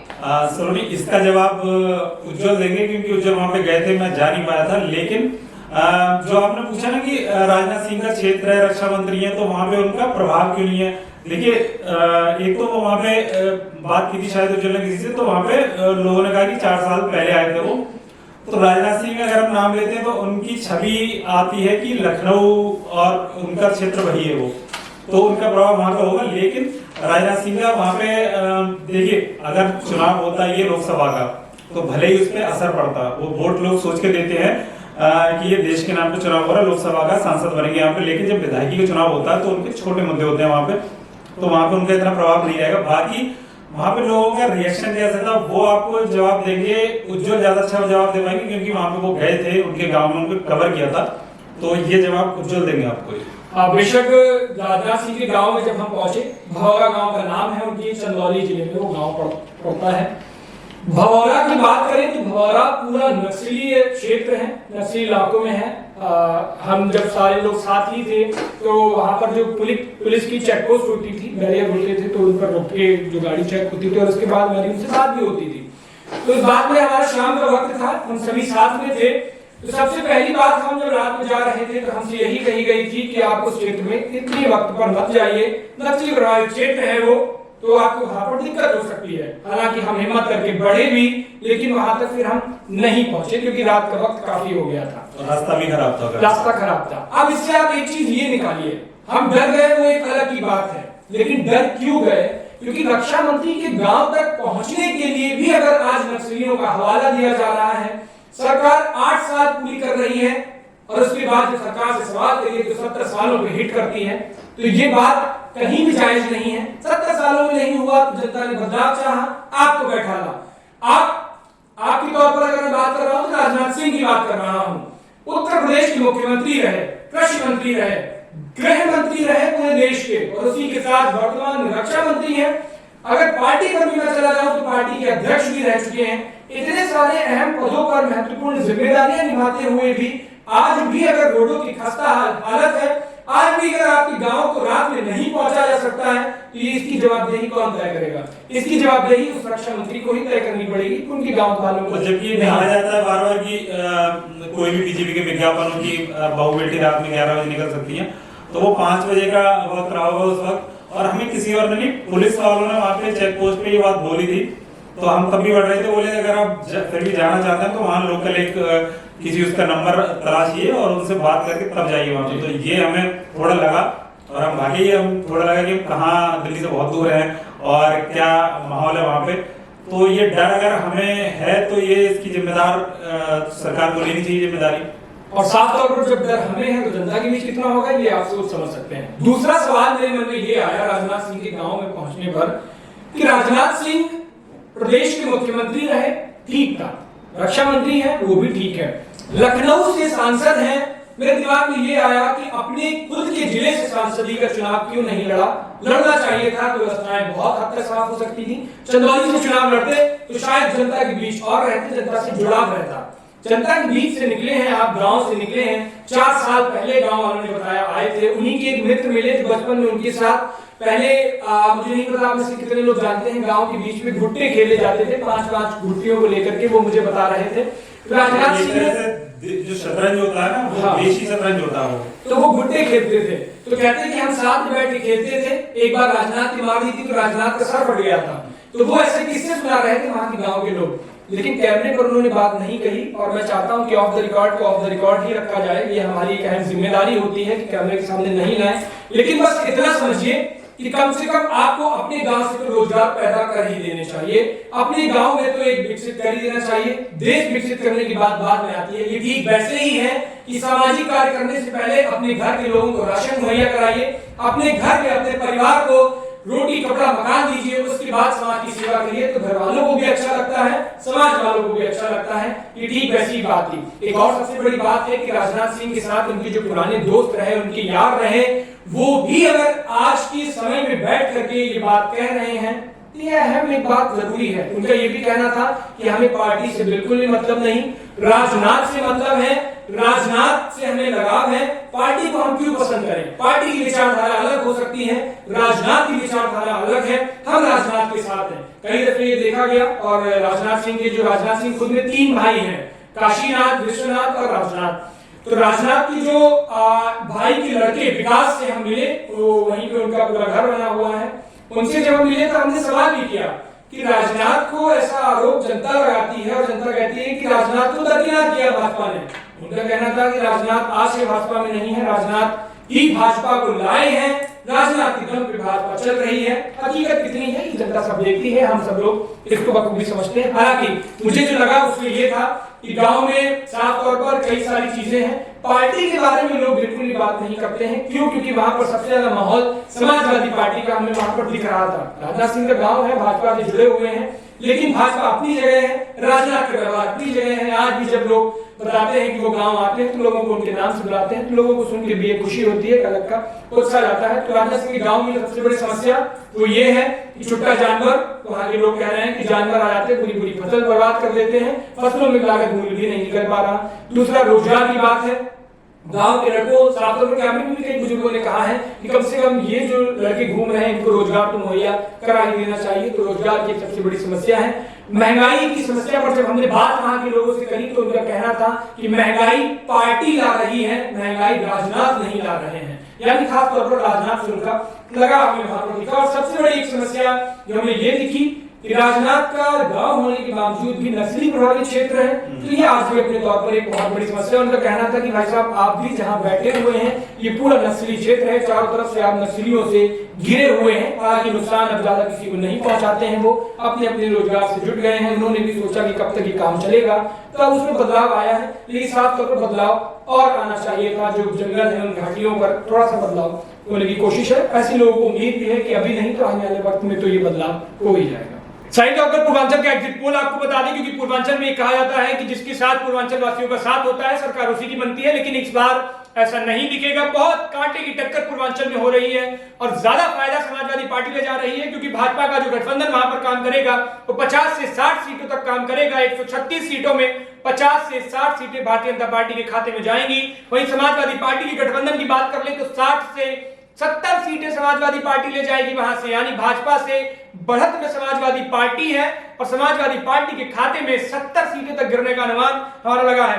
बसपा के खाते में 5 से 10 सीटें पूर्वांचल से गिरेंगी और पूर्वांचल से बसपा एक बयान साधेगी, जो उसका कोर वोट है वो लेने की कोशिश पूर्वांचल के अंदर से करेगी। कांग्रेस पार्टी 2 से 6 सीटें कांग्रेस पार्टी के खाते में इस बार जाएंगी, यानी कांग्रेस पार्टी का जो शक्ति विधान भर्ती जो युवाओं की बात करेगी, उसी के साथ महिलाओं की जो शक्ति विधान था उसको लेकर के कांग्रेस पार्टी के मुद्दे हैं और वहीं कांग्रेस पार्टी 2 से 6 सीटें वहां पर ले जाने की उम्मीद है। अन्य दल यानी निर्दलीय और छोटे छोटे दल भी, क्षेत्रीय दल भी वहां चुनाव लड़ रहे हैं, जो 0 से 3 सीटें तक ले जाने का अनुमान है। 3 सीटों पर वो सिमटेंगे और 3 सीटें अन्य जो दल हैं, छोटे छोटे दल, वो भी ले जा सकते हैं। तो सबसे जो तगड़ी फाइट वहां पर चल रही थी वो भारतीय जनता पार्टी के गठबंधन और समाजवादी पार्टी के गठबंधन पर चल रही थी। भारतीय जनता पार्टी 50 से 60 सीटें और वहीं समाजवादी पार्टी 60 से 70 सीटें ले जाने का अनुमान है।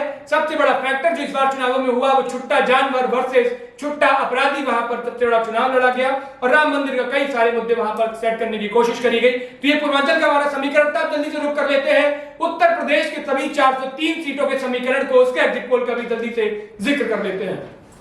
उत्तर प्रदेश की 403 विधानसभा सीटों पर एग्जिट पोल देने से पहले एक बात और ज़हन में आपको याद कर लेनी चाहिए, क्योंकि सरकारों को गरीबों का ख्याल तभी आता है जब चुनाव नजदीक आ जाते हैं और कुछ मुद्दों को उछाला जाता है। इस बार उत्तर प्रदेश के अंदर मुद्दों की बात करें तो मुद्दों पर जो चुनाव तो जोर तो हुआ, लेकिन जोर जो हुआ वो सिर्फ ध्रुवीकरण, तुष्टीकरण और जातिवाद की राजनीति पर। इसका बहुत बड़ा असर भी रहा, पिछले कई चुनाव देखेंगे तो उनका भी असर रहा। एक और बात यहां पर कर लेनी बहुत जरूरी है, क्योंकि उत्तर प्रदेश के इतिहास के बारे में जानकारी करिए। उत्तर प्रदेश के इतिहास में सिर्फ मायावती, अखिलेश यादव और योगी आदित्यनाथ, ये 3 मुख्यमंत्री अब तक के ऐसे मुख्यमंत्री रहे हैं जिन्होंने अपने पूरे 5 साल का कार्यकाल पूरा किया है। और जाहिर तौर पर अगर भारतीय जनता पार्टी की बात कर ले तो भारतीय जनता पार्टी से योगी आदित्यनाथ एकमात्र ऐसे मुख्यमंत्री हैं जिन्होंने अपने 5 साल का कार्यकाल पूरा किया है। अजय कुमार बिष्ट महंत बनने से पहले पूरा बाद छात्र राजनीति करी, उसके बाद पढ़ाई भी करी, फिर उसके बाद आते हैं गोरखपुर पहुंचते हैं और वहां से उनको नामकरण दिया जाता है महंत योगी आदित्यनाथ का, और उसके बाद उत्तर प्रदेश की गद्दी तक पहुंचने का सफर उनका वहां से गोरखपुर से शुरू होता है।